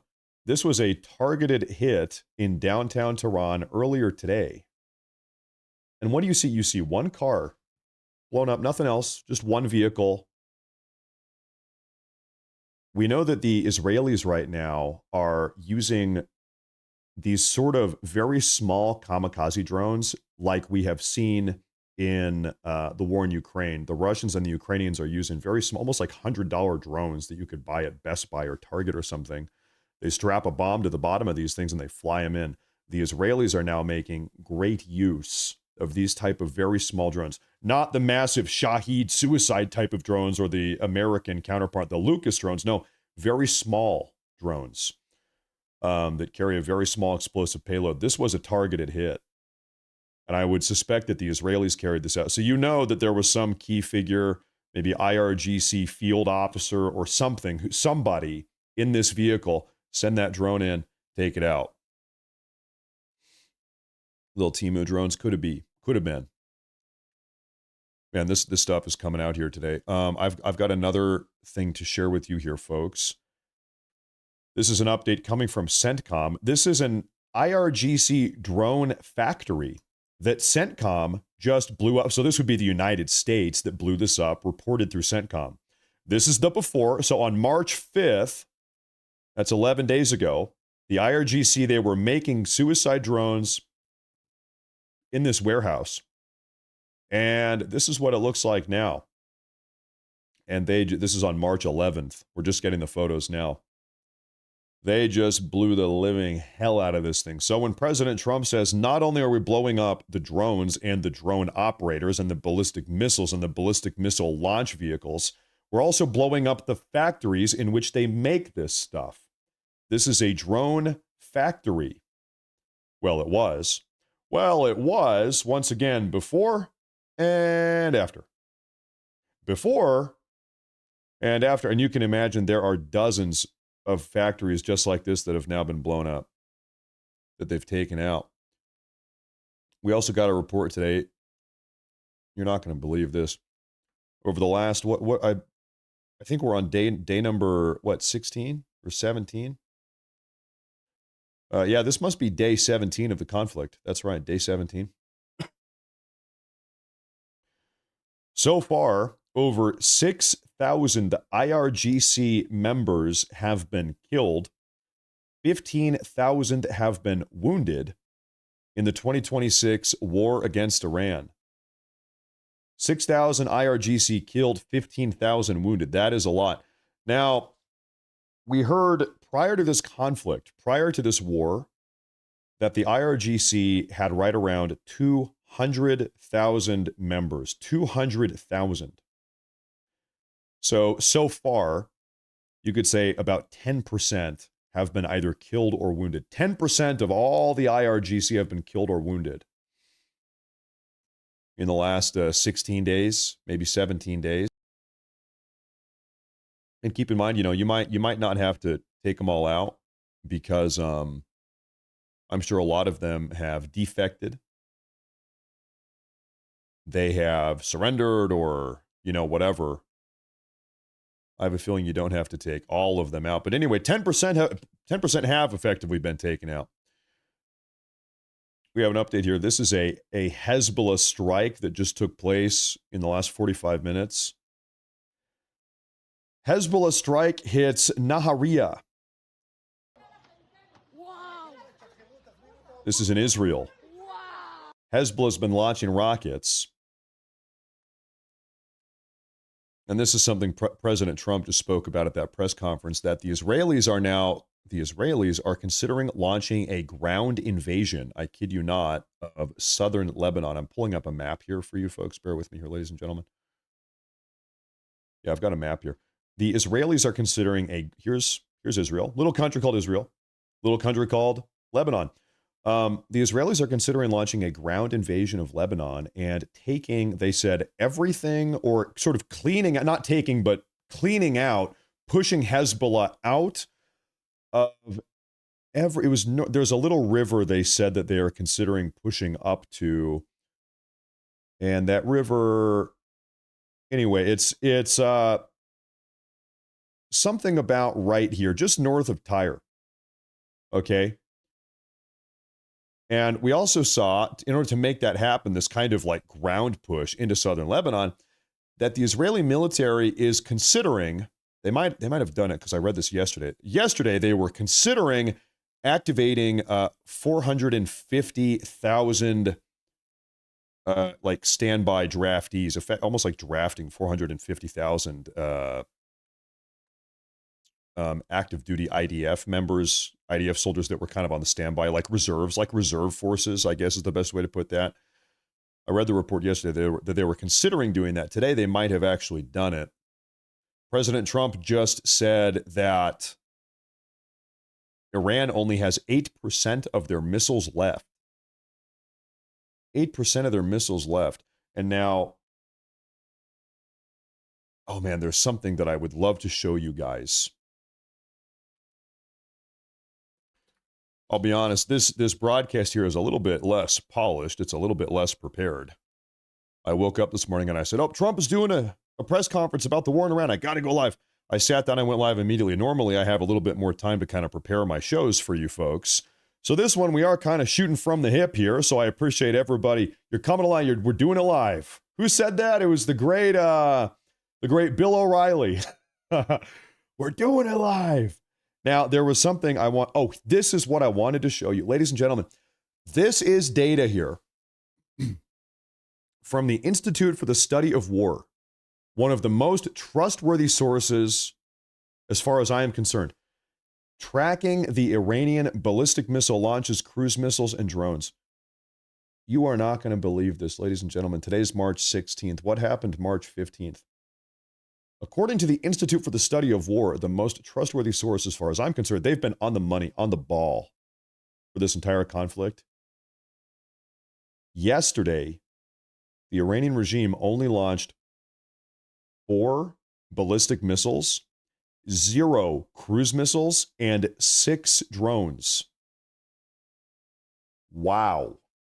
They are depleted. Well, I said depleted. Let me maybe correct that here. It might be totally possible that the Iranians have still a very large stockpile of missiles and drones tucked away inside of their bunkers, buried deep under the ground into the hillsides. They might still have a lot of drones and missiles and rockets. They just perhaps can't launch them. Because keep in mind, you have to have a human being and member of the IRGC has to actually launch the damn things. What's more, you have to, if we're talking about ballistic missiles, they have to put these things on the back of a truck and then drive it out of the bunker, drive it out into an open area, into an open field, and then launch it. Somebody's got to press the launch button. Okay, they got to put the key in, turn the switch, and press the button. And so it's multiple things here, right? The IRGC is getting blown up and decimated. They've lost 10% of their total IRGC members have been killed or wounded in the last 16 days. I'm sure many have defected or abandoned their post because they don't want to get blown up. We know that numerous, God knows how many ballistic missile launchers, like these trucks, they launch them off the back of. The launchers have been blown up. The storage facilities have been blown up. They've blown through some of their munitions already that they've actually launched. So they are slowly they're just running out of steam. The best way to put that here, they are running out of steam. Maybe is the most concise way to say that. We've got footage coming out right now, actually. I've got to show you something here, folks. This is, good Lord, what do we have? This is posted 1 hour ago. Following a barrage fired by Hezbollah towards northern Israel, so from southern Lebanon into northern Israel, first responders are dealing with the rocket impact. And we have footage here. So Hezbollah firing rockets. Goodness gracious. Now, I'll tell you that these Hezbollah rockets are actually very problematic, and I'll tell you why. Whenever Iran, let me pull up a map. Where's our map? Okay. So whenever the Iranian regime launches a ballistic missile, they launch them all the way over here from Iran, which is, it's a couple 100 miles away, 700-800 miles away, something like that. Depending on where they launch from. Sometimes they launch them down here in the south. Sometimes they launch them a little bit closer up here in the north. But anyway, there's a travel time. Generally, Israel, or whoever's getting targeted, they've got some amount of heads up and notice. We always hear like 6-minute alert. We get the alerts. The timer comes up. 6 minutes until the ballistic missiles make their way over to Israel. There's a little bit of heads up. People can get down inside of their bunkers and hide from the inbound missiles. Well, when Hezbollah launches rockets, it's a little bit different because they're launching the rockets from southern Lebanon into northern Israel. You don't have much notice. At most, like maybe 2 minutes. If that. That's the high end. Not a lot of time to react. It's much more difficult to intercept these Hezbollah rockets. You don't have as much notice or reaction time.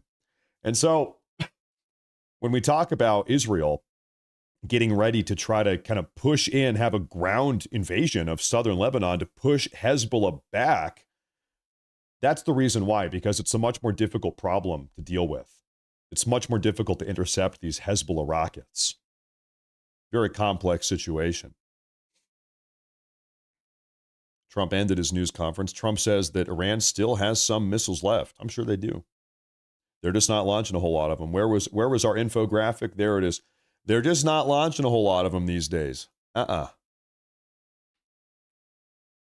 my goodness. I've got something to show you folks. You're not going to believe this here. You're not going to believe this. A fragment of an Iranian ballistic missile that fell off on a residential building in East Jerusalem. Holy smokes. Look at that. This is debris from an Iranian ballistic missile that got intercepted. The debris's got to go somewhere. It falls down to the ground, and it landed on this guy's damn rooftop. Look at that. It busted up his shingles. Good God. And these things are big. They're big and they're heavy and they're hot. They're smoldering. Imagine one of these bad boys falling right on your roof. Imagine you're sitting in there watching TV. That's your window in your living room. Well, luckily, it seems like that roof stopped that thing from crashing any deeper into the house. Thank God. It looks like probably no one was hurt here. But, you got to keep in mind, yeah, it's one thing we intercept the missiles and the drones, but they still fall down. They fall down from the sky. Oh my gosh, folks, you're not going to believe this. At first, I thought this was American. I saw the red and the white here, and then I looked. I said, no, that's not the U.S. flag. That's the flag of the Iranian regime. Morgues in Iran are overflowing with regime casualties. Okay, folks, I need to vet this video. I need to make sure that we don't see any dead bodies or anything. If it's caskets, that's one thing. Okay, this video is okay to watch. Ladies and gentlemen, these are caskets carrying dead members of the IRGC. And they're having a memorial service here. They're playing music. Everybody's saluting. Members of the IRGC, they're all heartbroken. They're heartbroken. I'm not exactly so heartbroken. The IRGC, they're real bad guys. Well, they're having casualties. There you go. This just got released. Astounding. Absolutely astounding. I mean, listen, what do they say? I'm an empathetic guy. I've got a bleeding heart. I feel bad when anybody dies. These are some real bad people, though. I think it's fair to say they brought it upon themselves. It's one thing to say, man, I wish there was no war. I wish nobody had to die ever. Some people are real bad people, though, and it harkens back to this phrase that President Trump, he campaigned on. What did Trump say more than anything else on the campaign trail? He said, peace through strength. And you know what? You cannot have peace unless somebody's willing to be strong from time to time. You need to have the shepherd protect the sheep lest the wolves terrorize them. You know what I'm saying? Sometimes the shepherd has to get in and kind of shake his cane at the wolves. I think you all know what I'm saying. This is more debris, folks, in East Jerusalem. Take a look here. During the latest Iranian missile barrage on Jerusalem, Israeli police said interception debris and missile fragments fell at several sites in the old city, including the Temple Mount Plaza. Wow. The Church of the Holy Sepulchre, the compound, and the area near the Jewish quarter, as well as other locations in central and eastern Jerusalem. We've got a lot of pictures and videos here. Here's one. Here's another one. These are photos getting released by the IDF. There's another one there. Some debris. And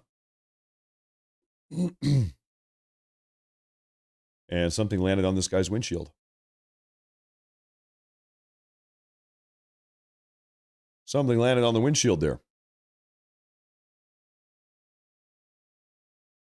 Good Lord.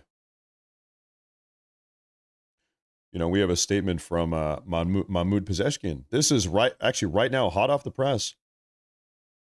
Hot off the press. This is from the president of Iran. You know, I'll tell you what, sometimes I say a word and it's a foreign word, and there's always somebody in the chat, this is how you pronounce. Listen, I'm a white guy living in America. I'm an American. Guess what?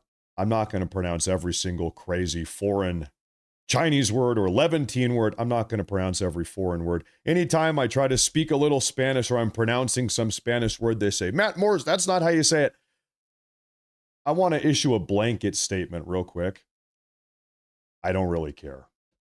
I'm going to be honest. I really don't care. You're just going to have to deal with that. It's not my objective to say every single foreign crazy word correctly. I kind of don't care a whole lot.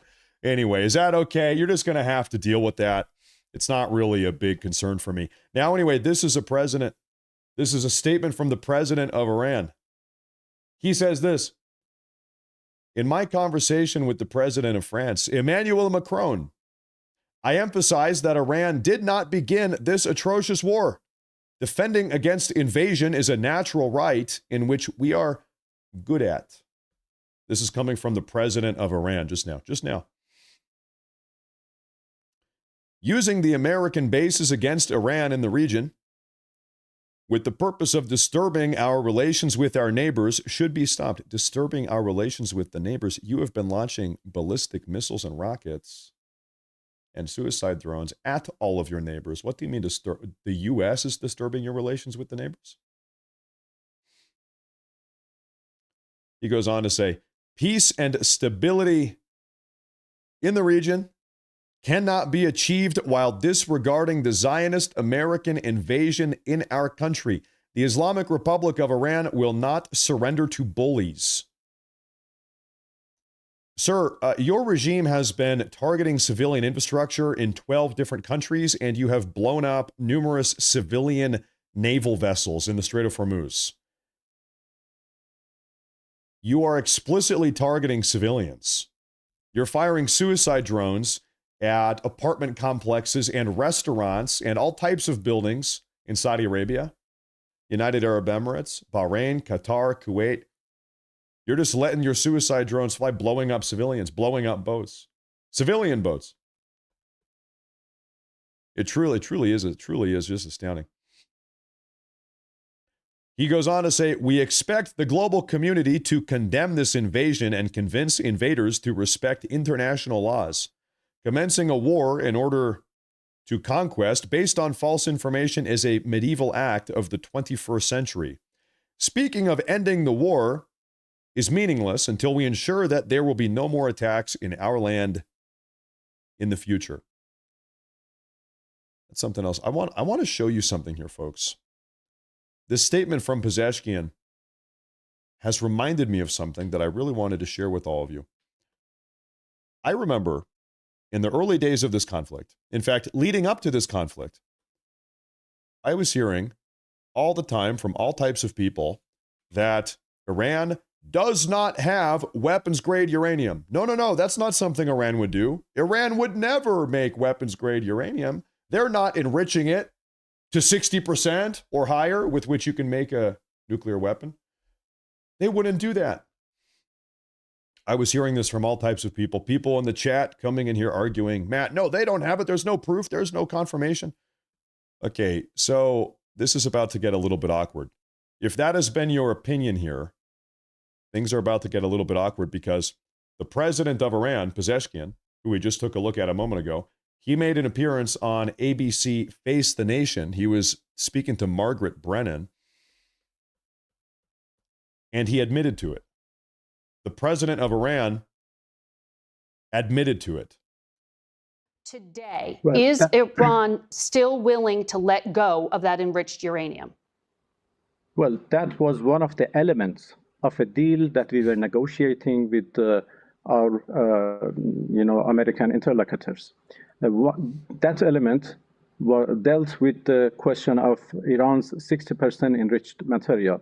And I offered actually that we are ready to dilute those enriched material or downblend them as they... Wait a minute. Because for weeks now, I've been hearing from people that Iran never even had any 60% enriched uranium.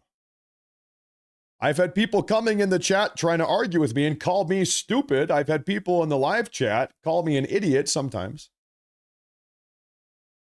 Telling me, no, Matt, it's ridiculous. They don't have 60% enriched uranium. Well, this is the president of Iran saying that actually they do. Actually, they do. That's great. That's astounding. Anyway, so there's that. Now, ladies and gentlemen, I'm gonna do a real quick scan here. Actually, they do. Ladies and gentlemen, can we kind of break the fourth wall here? Can we have a little bit of a conversation about a lot of the propaganda that's going on and maybe why a lot of political commentators are saying the things that they are saying? Let me break something down for you guys. Okay.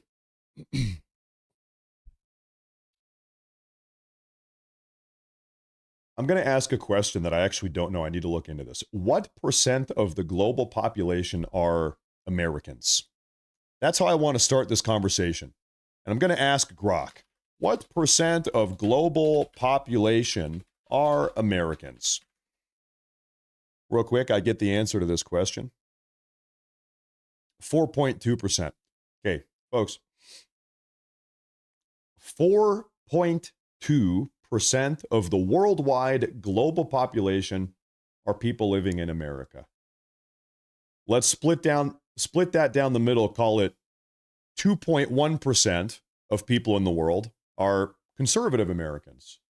Right around 50% of Americans. Okay, so 2.1% of the global population are conservative, Trump-supporting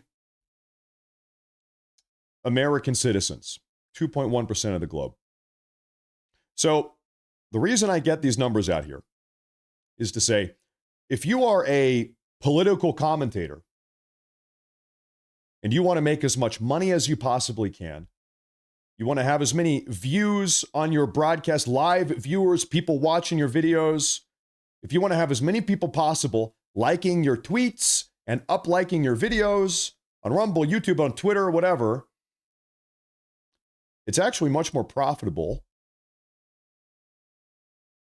to not be America first, MAGA, support what Trump is doing, because only 2% of the world are conservative, America first Americans, MAGA Americans.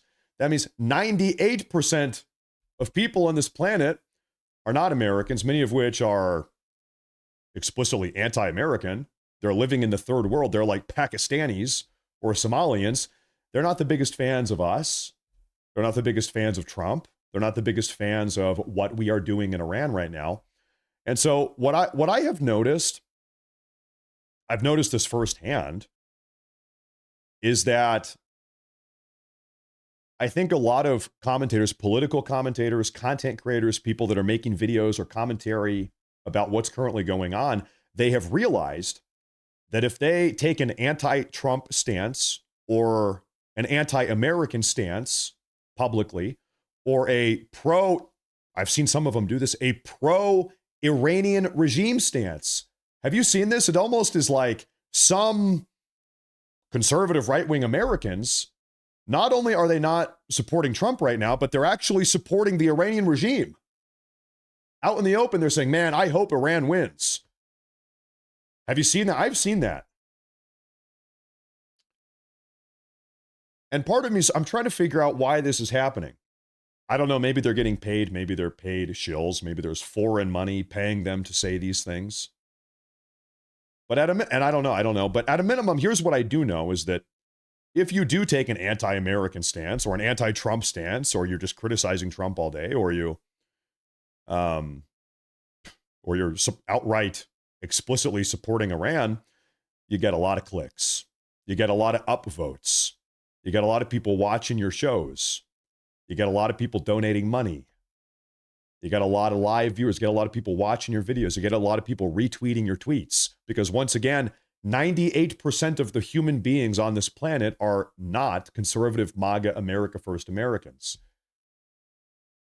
The overwhelming majority of human beings on this planet, they are anti-American, they're anti-Trump, and they're not happy that Trump is doing what he's doing right now in the Middle East. So I think this is a big part of what's going on here. I've had this thought, not that I would ever do this, but I was thinking to myself, man, I might have 2 or 3 or 10 times more viewers on YouTube and Rumble if I was anti-Trump. I've seen a lot of people go. Have you seen that? Have you seen a lot of people go down that route? I've seen a lot of people go down that route because they realize that's the quick path. That's the easy path to success. The numbers are there. The money is there. The clicks are there. The retweets are there. Seen a lot of people go down that path because they realize it's almost like a get rich quick scheme or get successful quick scheme. But in the process, you've got to sell out your own country. You've got to sell out your president and your people. You got to sell out the commander in chief.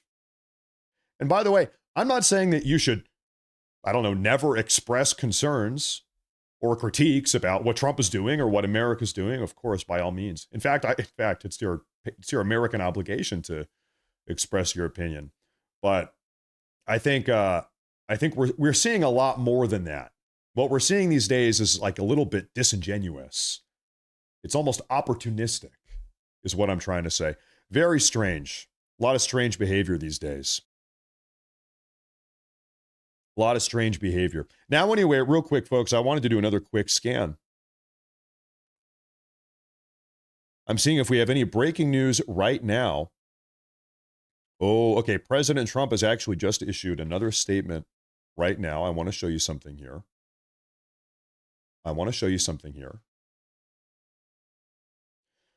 Trump has just said that strikes on Iranian oil infrastructure are still an option. Donald Trump said the U.S. could still target oil facilities on Karg Island, Iran's main crude export hub, despite earlier sparing its energy infrastructure. This we might call the scorched earth approach. I think Trump sent a message to the Iranian regime about Karg Island. He said, listen, we're just going to let you know, we are able to drop bombs and blow up whatever we want on this island, and you can do nothing about it. To prove it, we're going to blow up all of the military installations on this island. We're going to blow up the runway. No planes are landing or taking off. But we're going to leave all the oil infrastructure. We're going to leave that for now. However, if you keep effing around, we sent the message, if you keep effing around, maybe those bombs, maybe those strikes are going to find themselves landing in your oil, still right on top of your oil storage facilities. It'd be a real shame if we blew up your entire oil pumping apparatus, all these pipes. It'd be a real shame if something were to happen to those pipes. So maybe you should stop effing around. Trump goes on to say, or the report goes on to say, the U.S. previously struck military targets on the island but avoided all of the oil facilities. Trump warned that decision could change if Iran disrupts shipping in the Strait of Hormuz. Karg Island, of course, handles right around 90% of Iran's oil exports, mostly to China, meaning any attack on its infrastructure could quickly push global oil prices even higher and intensify inflation pressure. I believe, don't quote me, I believe this is the case. I'm almost positive. 80% of all of the oil that Iran exports goes to China. If Trump were to blow up this island, China would be pissed. This would be, if Trump drops a bunch of bombs right here or right here, that would be very bad for China. China would be screwed. And so Trump is holding back here. In fact, you know what I'm just thinking right now? I just had a brain blast, a crazy thought, folks. Remember that Truth Social post 2 days ago where President Trump said that he is asking other countries to help get involved to reopen the Strait of Hormuz? One country he named specifically was what? In fact, the first country Trump said he wants to get involved to help reopen the Hormuz. What was that country's name? China. China was the very first country Trump said, you know what?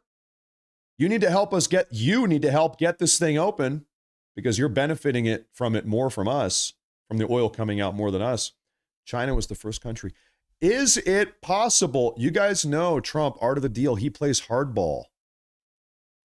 Hear me out. Is it possible that Trump is having phone calls with China right now saying, hey, listen here, Xi Jinping, you are going to help us get this damn strait open now. Otherwise, we are going to blow up this island. Not a drop of oil will be pumped from this island ever again. Keep in mind, China, 80% of the oil from this island goes to you. Who loses out if we blow up this island? You. Help us open the strait. You're going to use the Chinese Navy now to open this thing up. You're going to rein in your psychotic jihadist dog, otherwise known as Iran. You're going to rein Iran in, because if you do not get this strait opened with us, if you don't work with us to open this thing up, then we're bombing the living shit out of this island and you're going to lose all your oil. I am sure, now that I think about it, I would not be surprised at all if conversations like that are taking place. I would not be surprised at all. We might see China get involved. We might see China help reopen this thing. Now, do we finish up with that report? Trump also said U.S. forces destroyed Iranian mine-laying ships to help reopen the strategic waterway through which about 1/5 of global energy supply passes. Now, we've been hearing for over a week about these Iranian mine-laying ships. Trump says they blew up 30 of them. He thinks they got them all. We've had no reports at all. In fact, the Trump administration, 3 members of the Trump administration, Bessent, Rubio, and Trump, Hegseth said this as well. They've got no reason to believe that Iran has laid mines. Everybody's talking about these naval mines, they're going to do it. We've heard from the Trump administration numerous times. We have no reason to believe that they actually have. And if you really sit here and logically think about it, there is no reason to believe that Iran would lay naval mines, because all of their naval mines are what? Indiscriminate. If they do start laying naval mines in the Strait of Hormuz, those mines could very easily blow up a Chinese tanker or an Indian tanker. 2 countries that the Iranian regime has explicitly given permission. Okay, you can go through the Hormuz. We're not going to touch you. China and India, go on through, no problem. And so if they start laying out naval mines, well, they might blow up a friendly ship. Then they've got big problems. Then they've got big problems on their hands. Matt, you said other country ships are on the way to help the U.S. Yes, French ships are on the way right now. And it seems like they're working on getting more involved as well. Seems like South Korea might get involved. We've heard from Germany, the United Kingdom, and Japan that they're not interested in helping reopen this. The French ships are on the way. U.S. is already in the region, and perhaps South Korea and China. Trump said just now, like an hour ago at that press conference, that soon, very soon, could be later today, I'm not sure, that Marco Rubio is going to make an announcement announcing which nations have agreed to help reopen this thing. Negotiations are ongoing. Marco Rubio right now is putting pressure on these guys, these other countries. Listen, you got to help us get it open. Hey, We've been helping you a lot. Now it's time for you to help us. And really, it's like help us help you, because these guys benefit more from the reopening of the Hormuz than we do here in the U.S. We in the U.S., we're a little bit more insulated from this by nature of not getting a whole lot of our oil. Of course, we're still impacted by rising oil prices, okay, but in much lesser degree than any of these other countries that are actually genuinely dependent on the oil coming out of the Gulf. So the negotiations are ongoing. Rubio is trying to butter these guys up right now. They're buttering them up. Anyway, no reason to believe there's any mines in this thing either. We've got no evidence. Seems like they haven't pulled the trigger on that yet. We have a big super chat here from Rosa de Arment. Thank you, Rosa. Good morning, Rosa. Thank you very much. Matt, prepared or not, you deliver a great show. I really enjoyed the different photos that you posted. I don't trust myself to tell whether it's AI or not. I'm the type that can be easily fooled with fake photos. Thank you. Great job. Rosa, I'll tell you first. Thank you again. Thank you very much. Happy Monday morning. It is very difficult. Like, it is getting really hard to tell real photos from fake photos. Videos are pretty easy to tell still. It's pretty easy to tell an AI video from a real video as far as I'm concerned. But man, photos can be tough. Photos really can be tough.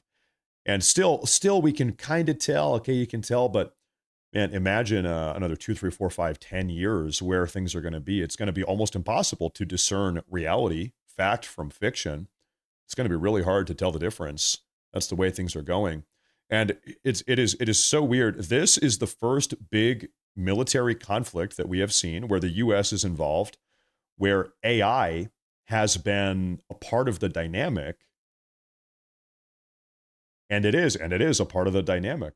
It really is. There's all of this AI propaganda. In fact, President Trump spoke about that explicitly today. All of this AI propaganda the Iranian regime is putting out, trying to deceive people. I mean, ladies and gentlemen, I've had people coming in the live show, in the YouTube chat and in the Rumble chat. Speaking of the chat, do not spam the chat. Do not spam the chat. I've had people coming in here for a week and a half or 2 weeks now saying, Matt Morris, did you hear the news that Iran just fired, 500 ballistic missiles at Tel Aviv, and now Tel Aviv is flattened? Did you see the news, Matt? Tel Aviv just got blown up. The entire city is a smoldering crater. It looks like the Gaza Strip. And it's like that did not happen. That did not happen. That literally did not happen. But you see all these AI videos of stuff like that happening. And people, they see it on Twitter, they see it on X, they see it on Facebook. Oh my gosh. Who here is on Facebook, man? The AI fake news on Facebook, it's bad on X. It is really bad on Facebook. I've been taking a look at Facebook throughout this entire conflict.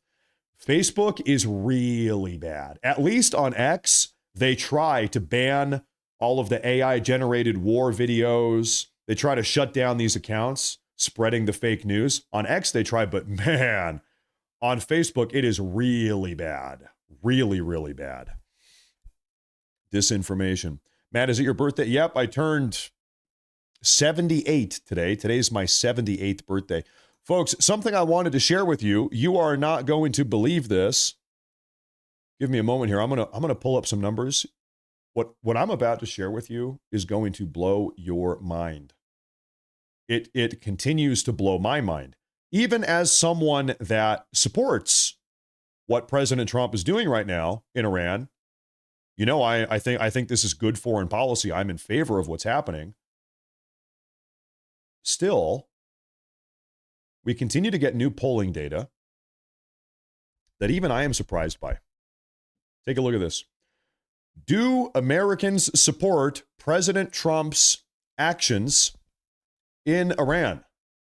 A look at the polls. Let's talk about the polls. On March 1st, we had a poll from Insider Advantage.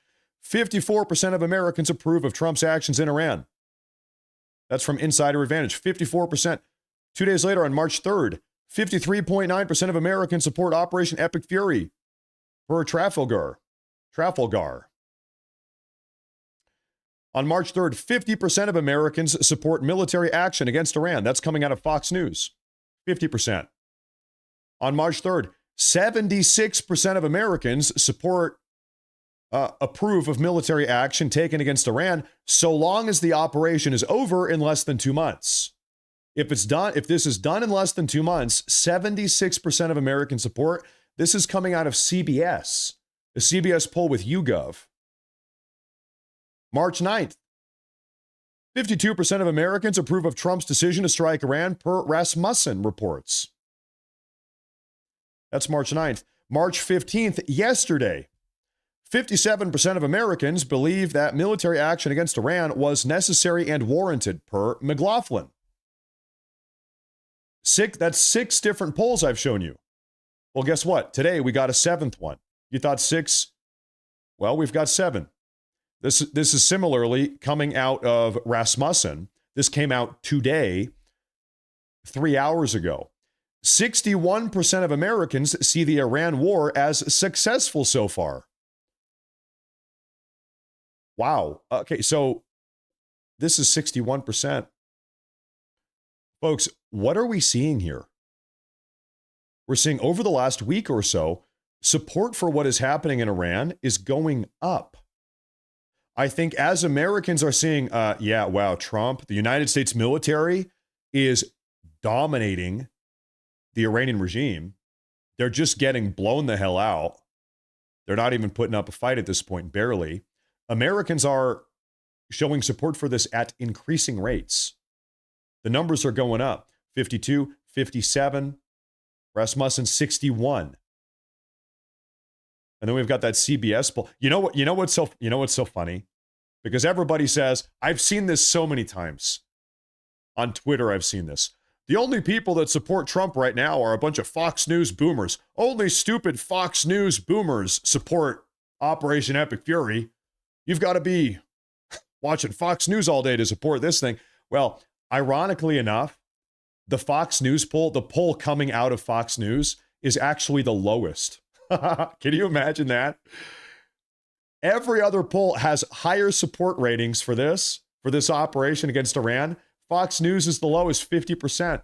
All the others are higher than the Fox News poll.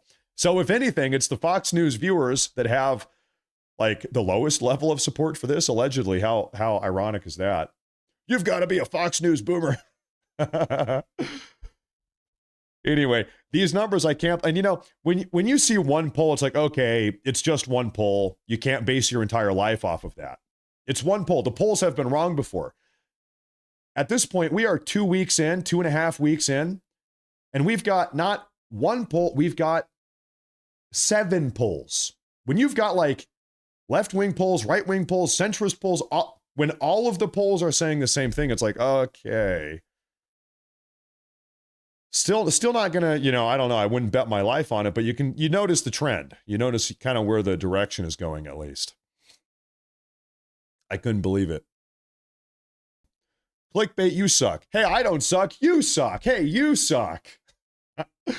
Hey, no way. Hey, you suck. Anyway, no, I wanted to quickly talk about the polls because even as someone that, like I said, I am in favor of what is happening right now. Even I can't believe the polls. Even I couldn't believe it. Even I couldn't believe it. Now, ladies and gentlemen, I'm doing a real quick scan on updates here. I'm seeing what's going on. I think right now the news is kind of quiet. Really, my objective today was to go live and cover this press conference that President Trump held. We covered the press conference. And now we're kind of going through a little bit of a catch-up of everything that has been going on here. But I think at this point we have kind of seen everything that has happened. So, folks, at this point, I think it might be kind of a wrap-up point. We've been here, I don't know, for 2.5 hours. 2.5 hours.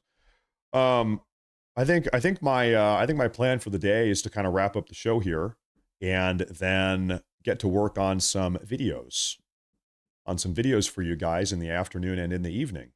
So I want to say thank you all very much for tuning into the broadcast today, especially this early in the morning. We went live pretty early today, much earlier than normal, earlier than we normally do. Joe Dean, I think that might be the final super chat of the show. She says, I feel like people took a minute to understand what's going on and they agreed. Everyone is just fear-mongering IMO. I'll tell you, listen, kind of on a final note here, Jodine, I really feel like a lot of these, you can call them fear mongers, you can call them black pillars, you can call them panicans. I'm not sure what you'd want to call them. I think you know the kind of people we're talking about here. I think they're losing control of the narrative. I think every single day, the black pillars, the panicans, they are losing because people are realizing things are not actually that bad. This is actually going off like pretty well, I guess. About as well as anybody could have expected it to go. Maybe even better than people expected this to go. Trump does have a plan. The U.S. military is actually pretty powerful. I don't know if anybody thought otherwise.